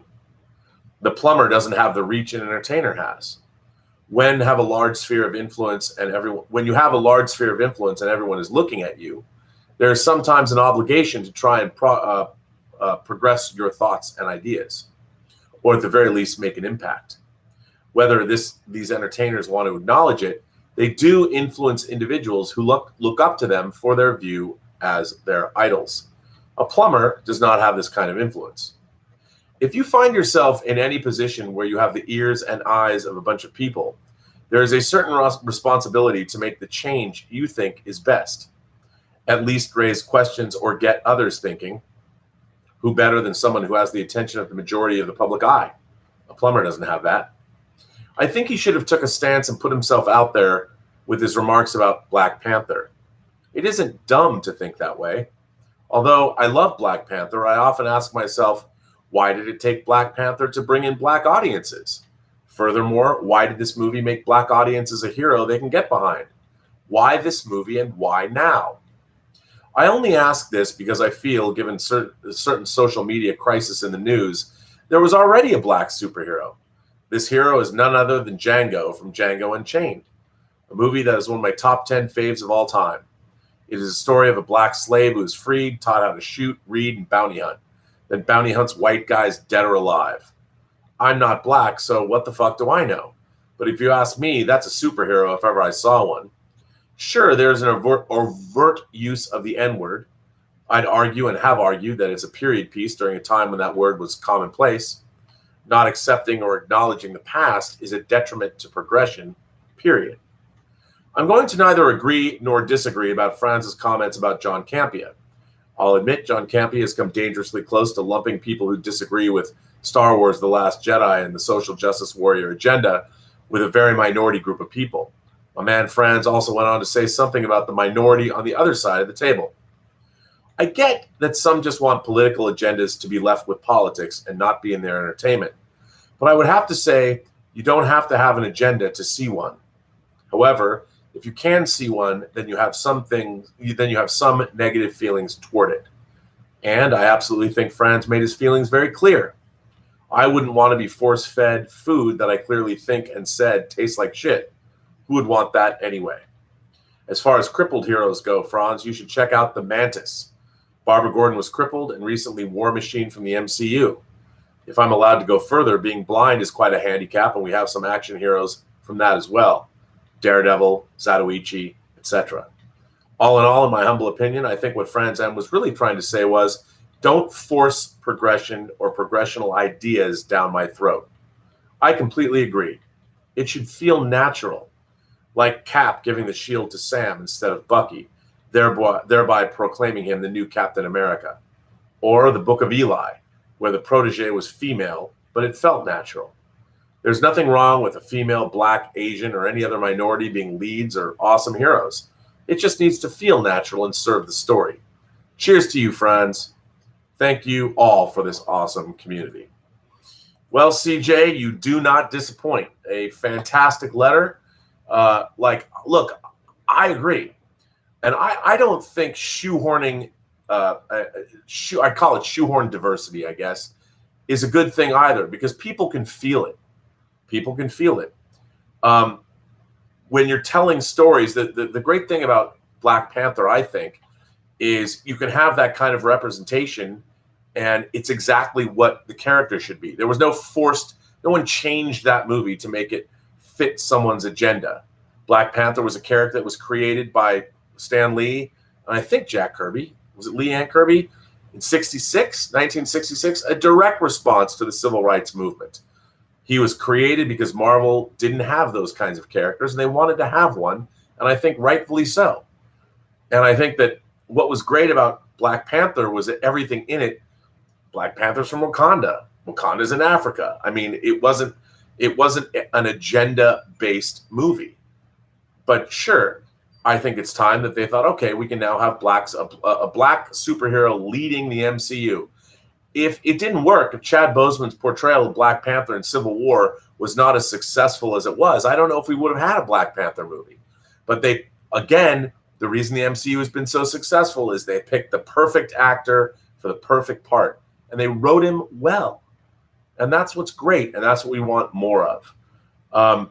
I don't think when you think about putting Kelly Marie Tran's Rose Tico and you put Finn together in The Last Jedi, the problem wasn't having some social justice agenda. The problem was that the Canto Bight story didn't work as well as it should have in the context of that movie. You're in the middle of a chase, a low-speed chase, but in the middle of a chase, and you have characters just leave in the middle of the chase, characters that are a part of the chase, and they leave. I mean, I think that didn't work. That just didn't work. I mean, I didn't mind the Canto Bight sequence. I actually kind of liked what they were trying to do, what was going on there. But if the movie opened on Canto Bight, when they were looking for Benicio del Toro's character, and it opened with the two of them, and we met Rose Tico in mid-mission, I think that would have been a much better way to meet them, and they're looking for them. That's what they have to do, and they have to get back to the fleet because maybe it was Benicio del Toro who had to open up that old rebel base that no one knew what the code was or something. I don't know. But you could have made all that work by just rejiggering the structure of the film. But anyway, great letters, two great letters. I love when we get these kind of letters, And thank you, Franz, and thank you, CJ, because it's great. Now, here's another one. This one comes... This letter comes from Dieter Bastian, and this is funny, and I'm going to read this because it made me really laugh. And if you go to the website, Mike Bodden picked the perfect thumbnail for this one. Greetings, Rob. It's Sunday evening. It's 10:30 p.m. I could and perhaps should continue watching Strike Back Season 6, Episode 3, and then off to bed. But oh, wait. My smartphone informs me that Rob is coming online at 11 p.m. sharp, and it's the 200th show. He has no specific topic. Okay, Star Trek will always be part of his talks, no matter the headline. I just have to check it out really shortly, perhaps leave a little spare change super chat money to celebrate. Well, 3 hours later at 2 a.m., the letter keeps getting longer. At least it felt that way, and my eyes are getting heavier. Time for signing off, and I watch the rest of the show next day. 3.5 hours. Rob, are you insane? And dare I say it, Rob, I hate you. Why? You're already stealing time, my man. Don't we have one foot in the grave already? Robservations has become like a TV show I believe I have to watch daily. Otherwise, when the new stream comes online and you haven't watched the episode from the day before, perhaps you could get lost if a topic from that past output comes to the surface again. I really fear for the days when the show starts after the Lucky Tiger shilling commercial with previously on Robservations. And let's face it, as good as the letters were yesterday, one topic ruled them all. Rob going to the final potato chip frontier. You would think a super chat question about what kinds of chips the notorious one prefers would be quick to answer. The questionnaire had already given him 2 choices to choose from, but no, man, you just kicked the hornet's nest. Not only did Mr. Burnett compare the 2 options in detail, which one is more delicious, he also shows his viewers an alternative brand, which was, strangely enough, just in his grabbing range. Then you get tips about how to eat the chips to get the most flavor out of it for a longer time. Even shopping details. Get the 3rd bag in the row, Rob says. Otherwise, you could end with a bag full of crumbs, which stresses Rob more out than the Cinerama Dome's projector light bulb put in economy mode again. How can you not love this show? But Rob, as the time-stealing thief that you are, the hate you part on that front... but Rob, as a time-stealing... Let me take a deep breath here. But Rob, as a time-stealing thief that you are, the hate you put on that front still stands, which could put me on thin ice when that Agent Cody Banks media book arrives and I have to negotiate what an autographed edition from the co-producer would cost me. Seriously, Rob, I keep my fingers and toes crossed that in your near future you will get all of those jobs you mentioned or couldn't talk about in detail, because like Seinfeld says, you got to give people a chance to miss you a little. As it stands right now, there's way too much R&B in my life, and only a superhero could perhaps absorb the positive gamma radiation without any side effects. Rock and roll all night, party every day, Dieter B. Well, Dieter, that's very nice of you to say, and how cool is it that you met Kiss? Very nice. That was a very nice letter. You know, I would think people would get sick of me too. Maybe I should just bring these chats down to an hour. I mean, already this chat's up past an hour and a half, 90 minutes. I got so much stuff.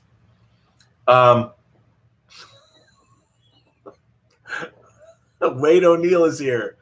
Wade O'Neill is here. I've got to read this with a straight face. As someone with Crohn's disease, I demand a superhero called Shatman with an underground base called the Bowel and a utility colostomy bag. Okay. I don't mean to laugh that you have Crohn's disease, but that was some funny stuff. Wade, that was comedy gold right there, sir. Comedy gold, I tell you. That was very funny. I really like that. I'm gonna get now. Here's a letter. This one is from Martin Lawrence. Greetings and salutations, Rob. I wanted to talk about the Orville. I don't know if it has been brought up before. I enjoy the show, but wonder how it was ever greenlit, as it bears a remarkable similarity to Star Trek The Next Generation. I get it's supposed to be a parody, but it has moved so far away from that notion that surely the makers of Star Trek have noticed. It reminds me of a terrible movie called The Kickboxer from Hell. The opening credits use the Halloween theme, not a passing resemblance, the actual theme music. Surely John Carpenter didn't sign off on that. I would love to hear your thoughts on this. Well, you know, I talked about the Orville at length the other day, and I agree with you. Excuse me, I agree with you. I think that the Orville is dangerously close to a copy of Next Generation, and I'm hoping. I think you're right, and and look, having met Seth MacFarlane and having had him host our roundtable discussions for the Next Generation Blu-rays, I know how much of a fanatical fan he is. We both did a sit-down interview with him, and he hosted our roundtable discussion, our writers' roundtable that's on the 3rd season disc. And I think that he loves Next Gen. This is very much a Next Gen show. I think it's a little bit more personal. He's made Star Trek. He's fused Star Trek with a more personal show like The Office in a way. But I do think you're right. I do think that the Orville needs to, and maybe it's switch over to Hulu. It'll be able to forge more of its own identity rather than be a light-hearted kind of a Star Trek show. There's enough that's different, but I know there's enough that's the same. But I don't disagree with you. I think absolutely it's very much a copy of Star Trek with more of a personal bent to it. You're not wrong. But I think we're going to see just like Next Generation sort of came into its own in the 3rd season. I think Orville in its season 3 is going to really start to develop its own identity. I'm looking forward to it.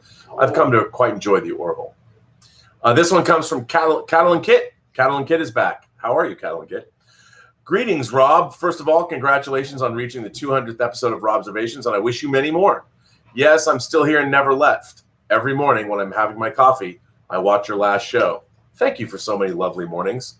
Regarding your last show, number 200, I must say a few words. It is mind-boggling for me to hear how easy it is for some people to stereotype others, to throw them all together in the same pot and call it an undesirable stew. Like you've said in so many of your comments, you dislike Star Trek Discovery. Robservations 98, you actually said you hate the series. Well, me too. I've said it in my letters plenty of times. For me, the show sucks. And I've given a ton of reasons for that, just like you. And then came the letter. In the beginning, I assume, Catalin, that you were talking about ME's letter. And then came a letter, the letter. In the beginning, the letter writer says that opinions are not in their essence based on details that are irrefutable. Then she defines a group of fans as those who consider Star Trek Discovery to be a massive failure. I'm part of this group since I consider Star Trek Discovery that as well. And then comes the hypocrisy. The letter writer contradicts what's said in the beginning of the letter and presents an elaborate explanation with lots of math in an attempt to explain why we are wrong and why she's right, forgetting the basic thing, that this is only her opinion. I will not give the letter writer a name because I don't want to make this about a person, but more about the ideas presented in her letter. As one of many breathing on this planet, I have opinions. Sometimes others have opinions that coincide with mine or not. Nonetheless, we should cohabitate and not try and superimpose our opinions or beliefs to others. Everyone is entitled to be right or wrong, and because of the ever-changing point of view, we should respect others' opinions. Who am I to say don't watch that movie because it's crappy? I only say that I consider it to be a crappy movie and that you should do as you please with this piece of information. So Lula, what's up? Personally, I'm happy for those who enjoy Star Trek Discovery, and as long as those fans exist, there is still hope for us, the haters. In time, we may get a better show and find the Star Trek idea is not completely dead. Self-righteous, know-it-all Google intellectuals from both sides of the argument are to blame for this unending drama. I can't help but feel that. If I say I consider myself part of fandom, someone will say that I'm toxic, and I should not send hate mail to some actors and not harass them in public or on the internet because if someone did it, then all fandom is doing it. It's a real shame that even though we have evolved so much in the last few hundreds of years, we can't seem to see eye to eye for some mysterious reason. Anyway, thanks for all, and best regards from Europe. Well, Catalin, thank you for your thoughtful letter. I mean, I like Emmy's writing. I like her letter very much, but I agree. I mean, it was a little light on why she liked Star Trek Discovery. And a lot of people have written in and told me they felt that way. But I understand where she's coming from. It's hard. I think it's hard for everybody when if you like something and there's a vitriolic fan base out there, such as myself, you have people like myself talking about, they literally, I'll come right out and go, I hate the show. And she clearly loves the show. So when she hears me say that I hate the show, as anybody would, they get defensive. You know, it's like, hey, man, why do you hate the show? Like, really? I mean, I'm a Star Trek elitist, and I'm a Star Trek snob. And Star Trek has certainly, as I've said, has not been perfect. I was a huge vocal hater of Voyager for a long time. I liked the first season a lot, but the 37s, the first episode of the second season, man, I was turned off. And they didn't even live up to their own premise. I thought their premise was really good. And then the premise went nowhere. The idea of a Federation ship cut off and trying to establish a Federation beachhead and bring order to a disordered part of the galaxy, that to me would have been a great show. Would have been a great show. Allegorically, it's for any fish out of water that goes into an environment that's hostile to them and they try and make changes. I love those stories. I'm a sucker for those kinds of stories. And I didn't get that with Voyager. But I think what's really interesting is I grew up in a world where fans could say that they like something and then another fan would say, oh, that sucks. And you'd have a conversation about it.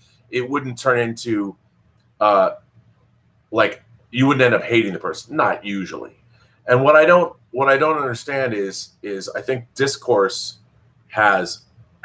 discourse and common sense have taken their leave of us. And I don't understand why that is. I honestly don't. I really don't understand why that is the case. Why can't we dissent? Why can't we have dissenting views from one another? It does drive me a little berserk. But I like this letter, and I like it when people respond to other letter writers, because I think, you know what, we're actually proving here in these chats, even with these letters, people can respectfully either disagree or follow up. And that's why I think, to me, all stories are political. Politics, I mean, if you have a brother, if you have a sibling, brother or sister, you're playing political games with that brother or sister your whole life.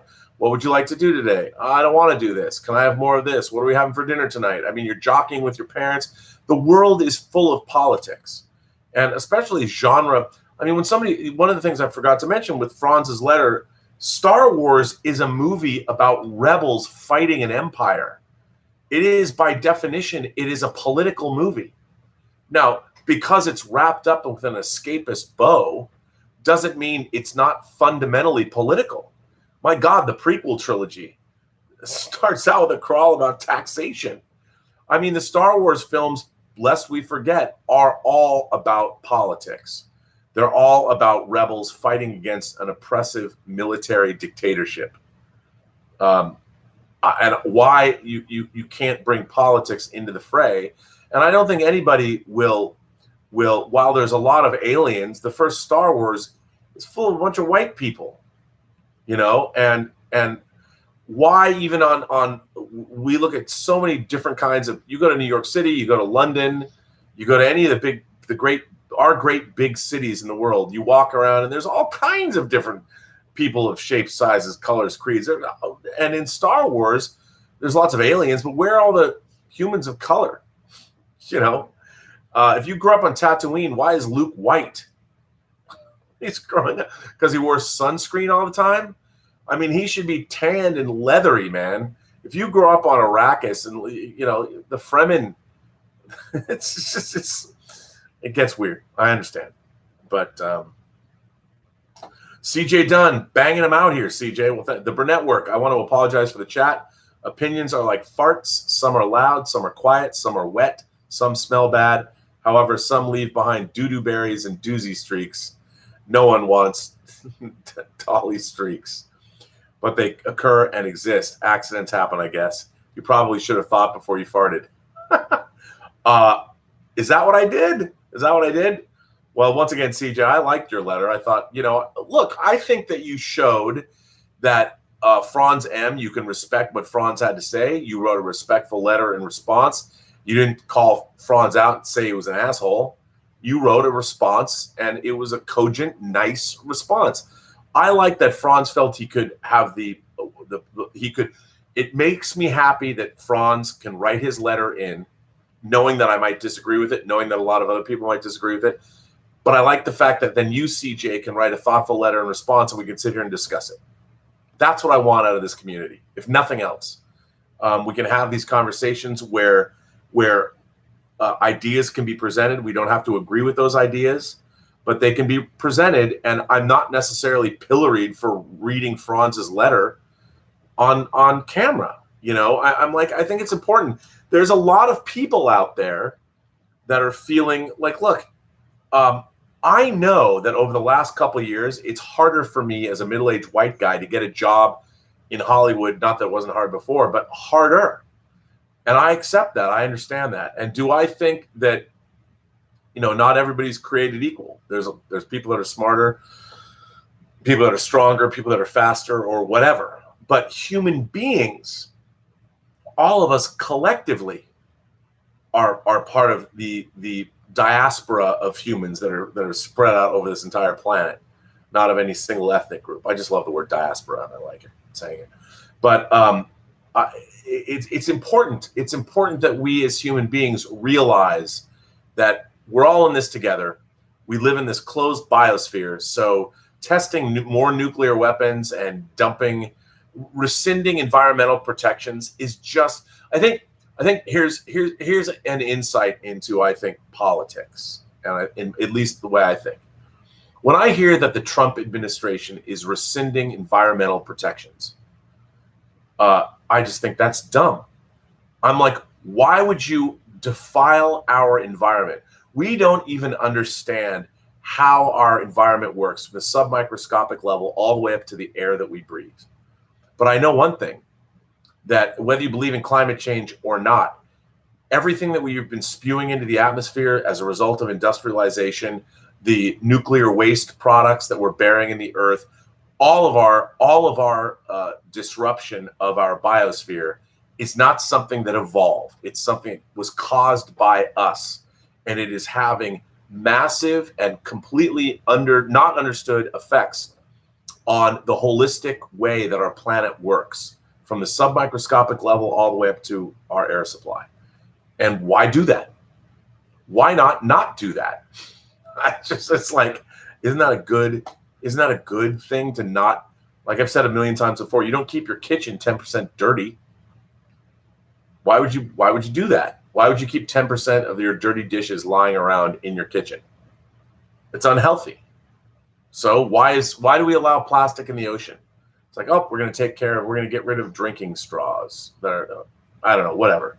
I mean, I just think that there's common sense issues about being a human being that we are forgetting about. We used to kind of know about them, but it seems like we had more common sense. But maybe, as everybody points out, now we just have social media, so we're just aware of how dumb our fellow men are, men and women and gentle beings and crazy people and whatever. All of us. I think humanity is a crazy bunch of beautiful souls. I really do. Some perhaps not necessarily as beautiful as others. There's a lot of evil in the world, but for the most part, I think humanity is pretty neat. CJ Dunn says, corrections to my super chats. Dolly doozy streaks are, in my humble opinion. You know what I mean, though. I'm dying laughing at my own misfortune. Well, I hope, there's no Hershey squirts in your undies tonight. I get that. I was one of those guys that was taught, when you're wiping your ass, you don't get up until you're not leaving anything behind on the toilet paper. That's how I've always felt. So, yeah, I try and live my life that way. Anyway, let's see. Got more letters. Lot of letters here. This is another good one. A lot of these political letters. This one comes from Jeffrey Mao, who's been writing a lot lately. I've quite enjoyed Jeffrey Mao's letters. I have to say my own ass is hurting from sitting down talking so much. Greetings and felicitations, King Robert I of the Post-Geek Singularity, leader of the Imagination Connoisseurs and director of Free Enterprise. I bring thee congratulations on reaching 200 episodes of Robservations. Let there be wine, songs, and wenches for all in celebration. Okay, maybe not wenches for some, wouldn't be inclusive, I'm quite thankful that I was able to play some part in the proceedings thus far, and I hope to continue with the next 200. I didn't have a particular topic in mind, so I thought I'd hit on a few that have come up. Just this morning, I saw someone posted to the Facebook page that Campea had described the recent Star Wars haters, the Fandom Menace crowd, as racist and sexists. Okay, so I didn't listen to what he said, as it's not important. It's more about the comments. There was one particular exchange between one guy who sounded like a weird Disney apologist and the rest who were basically saying, no, it's not all racist and sexist. They have a legitimate point. And the recent news about Star Wars not doing so well bears it out. The apologist guy was saying stuff like Galaxy's Edge attendance isn't lower than expected. It's being managed by Disney. It was initially, but certainly not now. And he denies that Solo was a bomb, just that it didn't perform as well, but still did well. Plus, it was really fun to him. Okay, look, lots of fun, but they're not popular. Wait, okay, look, lots of fun, are fun, but they're not popular. And I don't want this guy to be my accountant because we never lose money. We simply have a negative increase in revenue. Why do people feel the need to provide their own personal take on something, whether it's good or bad? I felt no point in jumping into the debate because it wasn't going anywhere. But rather, I felt like bringing it up to you because I don't get why this guy would be such an apologist as to deny facts. On the other hand, I don't agree with Disney haters who jump on any bit of bad or perceived bad news and start screaming, CCC, Disney bad, Disney bad. On a side note, Campea should not be left alone. I usually only watch the parts of the show where he is on with you or Chris or Aaron. I think you guys tend to rein him in as much as possible. I took the kids to go see Angry Birds 2 over the weekend. It was okay. Did not do great at the box office as expected. During the trailers, among the many identical-looking CG animated films, one did stand out, which was Abominable. It didn't stand out for the story, as it was a typical E.T. clone with a precocious child lead who is missing a parent and looking for something in life, meets a mysterious, magical, powerful creature who is being hunted, and she drags her friends into helping return the creature to his home. What stood out was that this is obviously a U.S.-China co-production, with DreamWorks producing and something called Pearl Studio likely providing the financing. A search on the IMDb shows they have a number of works in this pipeline, but Abominable is the only one that is finished. It is clear that this film is made for the China audience, as it's set in China with Chinese writing all over as the lead character is voiced by Chloe Bennett, who is half Chinese. Plus, with a China-based studio co-producing, they avoid the need to approve the film for distribution in China. This is also how Godzilla King of the Monsters got into China, because Legendary is Chinese-owned. My question is whether at some point or another there will be a film that is financed and produced 100% by a Chinese studio, but is set in the West with a mostly Western cast and crew. It's getting to that point with the Godzilla Monsterverse films. Well, that was a lot, and I hope to hear your thoughts on it. Hasta la vista, Jeff M. Well, I think, first of all, Jeff, your point is really well taken. We live in a global economy now, and movies are a product that are being sold the world over. And the best at making movies now for the global market is still the United States of America. That is not to say that films from other countries won't necessarily start having those box office numbers. There's a lot of domestic Chinese movies that we never get. I was happy to see the Wandering Earth in a theater here, but that's because I live close to a very large Chinese community, and so they put Chinese films in a local theater, which is awesome because I can go see Chinese movies in the theater, and I got to see Wandering Earth on a big screen, which is great. Movie, it was not what I had hoped it would be.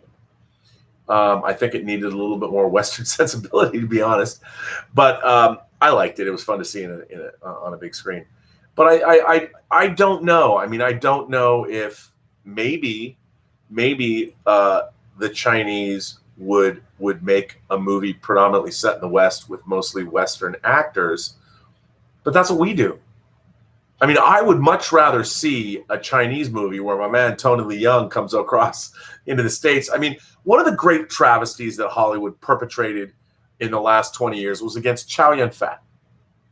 Chow Yun-fat, if you love the movies of John Woo, not just The Killer or Better Tomorrow or Hard Boiled, but like God of Gamblers and Bullet in the Head, although Chow Yun-fat was in all of those. I love Chow Yun-fat. I mean, I think maybe the pinnacle of his coolness was Hard Boiled when he played the jazz playing cop Tequila. I mean, come on. And it was going after the triads, and I mean, there's something we don't have. There's just something. China is different, you know. Hong Kong, mainland China, Hong Kong. It's different than the United States, and I loved watching movies about different kinds of people with different attitudes about things, with different landscapes, and just people that looked different. You know, I wouldn't have developed my man crush on Tony Leung if I had not seen. Well, I made. You know what? That's not true because Wong Kar-wai is one of my favorite directors, and he was pretty dope in The Mood for Love.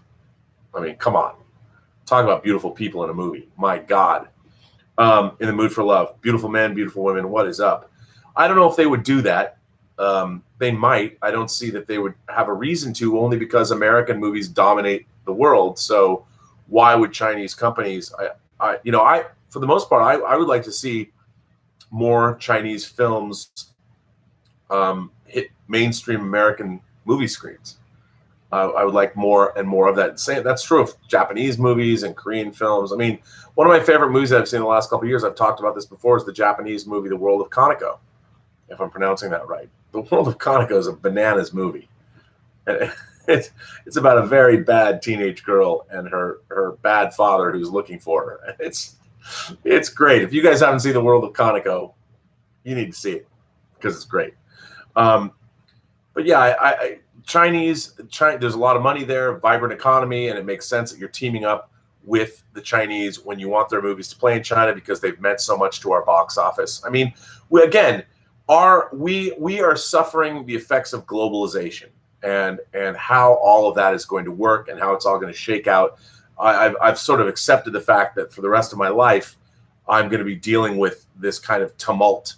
And there's going to be a lot of, as we all figure each other out, how we're going to work together and all of those things.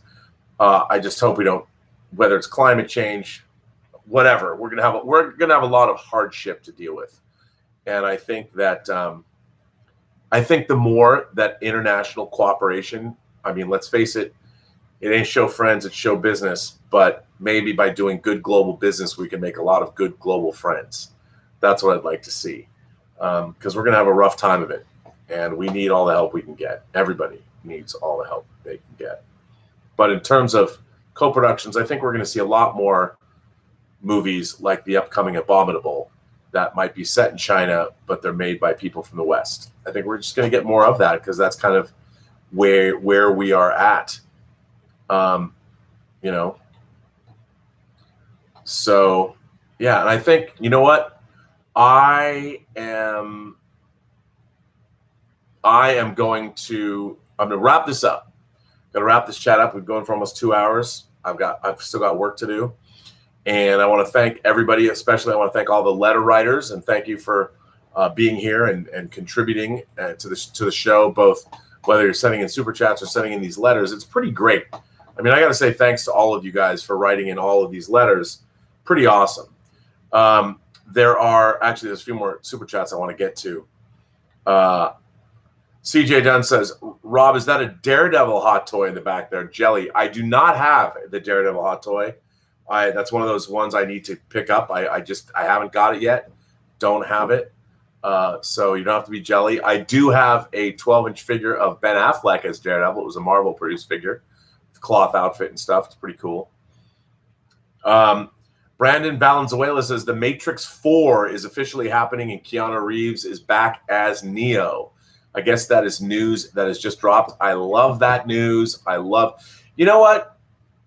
I think the Matrix trilogy, with the passage of time, while I don't think the Matrix Revolutions and the Matrix Reloaded are as good as the Matrix is a great movie, but they become far more interesting now than they were when they came out, because the expectations have gone away of what those movies were supposed to be, and you can take them for their own sake. They're interesting, and the new 4K Blu-ray discs are amazing.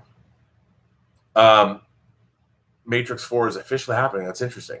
You know what? Now, okay, rather than bring this chat to an end, let me consult Deadline, because if it is, it's probably on.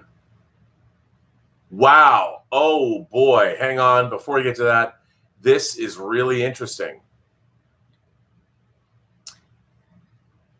Wow. Listen to this. This is really okay. This is on Deadline. This was posted at 12:54 here. Disney's Sony standoff ends Marvel Studios and Kevin Feige's involvement in Spider-Man. Exclusive. Marvel Studios president Kevin Feige, by the way, this article is by Mike Fleming. Mike Fleming is one of the great voices of entertainment news. If Mike Fleming said it, you can believe it. You can take it to the bank. Exclusive. Marvel Studios president Kevin Feige won't produce any further Spider-Man films because of an inability by Disney and Sony Pictures to reach new terms that would have given the former a co-financing stake going forward. A dispute that has taken place over the past few months at the top of Disney and Sony has essentially nixed Feige and the future involvement of Marvel from the Spider-Man universe, sources said. This comes at a moment when the last two films Kevin Feige produced broke all-time records.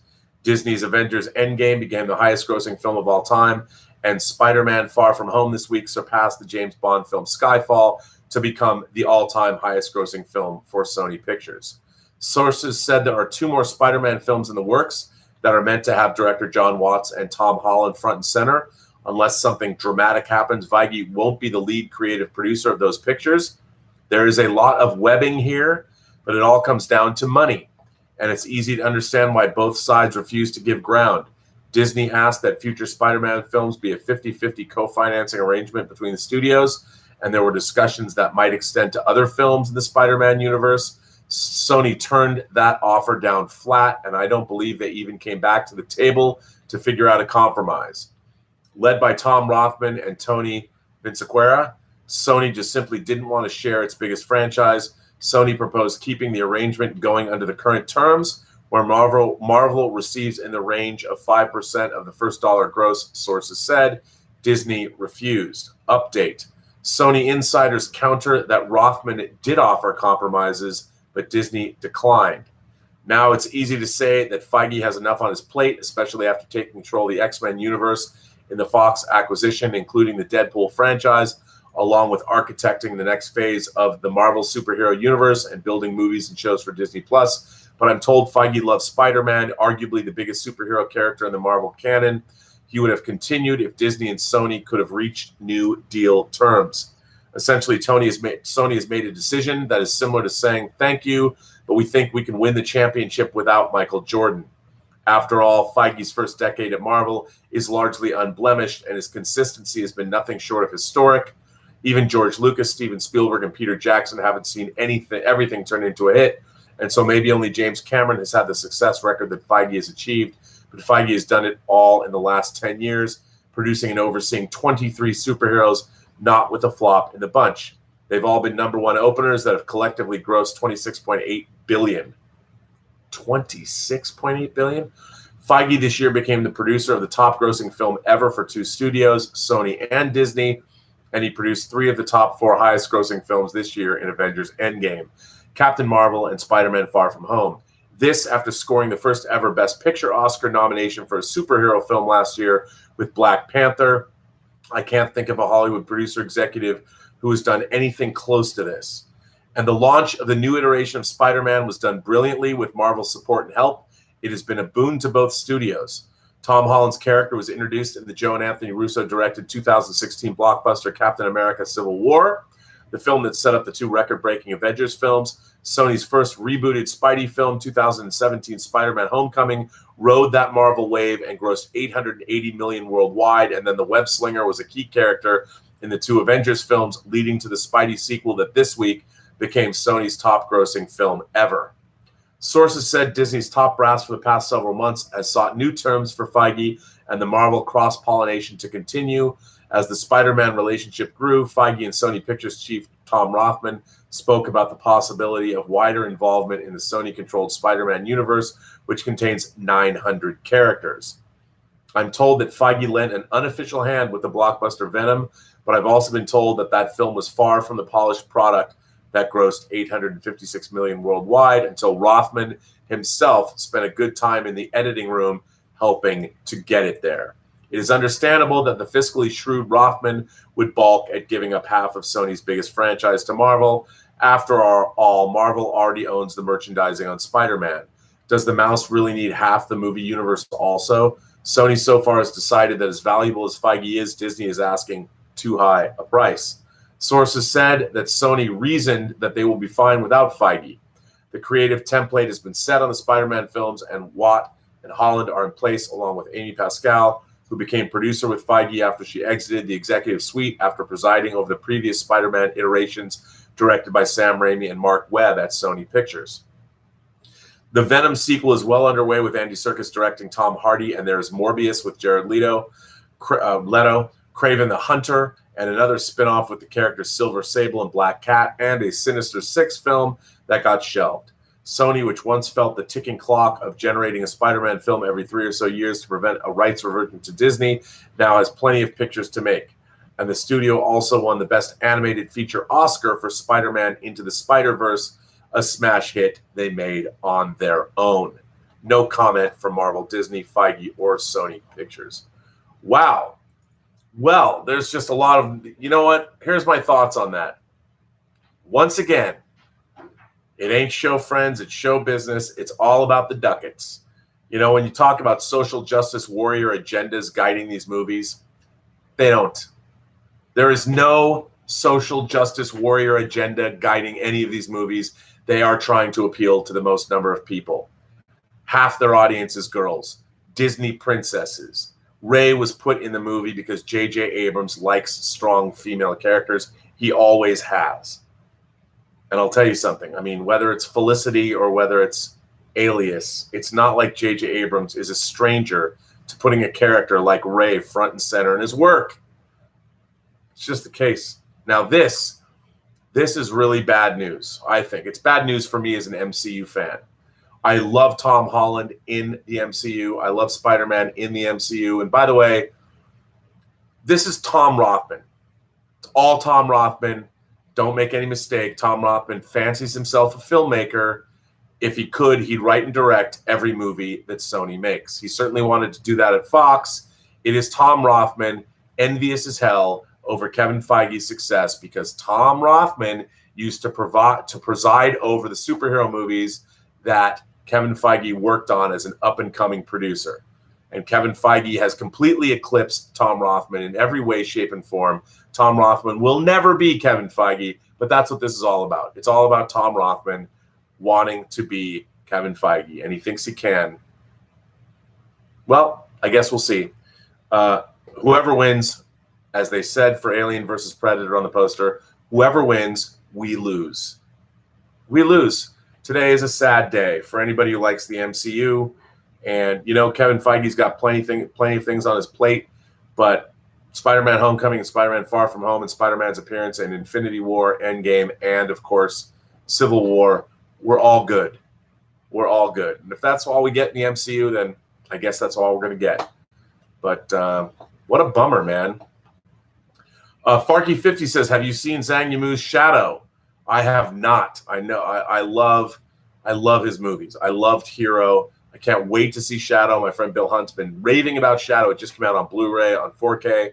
I will definitely pick that up. I cannot wait to get it. But yes, I have not seen it. I'm dying to see it, Farky. Everyone says it's great. And why wouldn't it be great? Hero is great. I love Hero. Jerome Morgan says, hey, Rob, Deadline just reported that Spider-Man has pulled out of Disney. What are your thoughts? Well, Jerome, I'm giving them to you now, and I'm sad. I think it's a dumb move. I think Tom Rothman is making a move that is ill-considered. Why wouldn't you want to? Well, you know what? Again, what you're going to watch is, if I can make a prediction, here's the prediction that I would make. I'm going to make a prediction.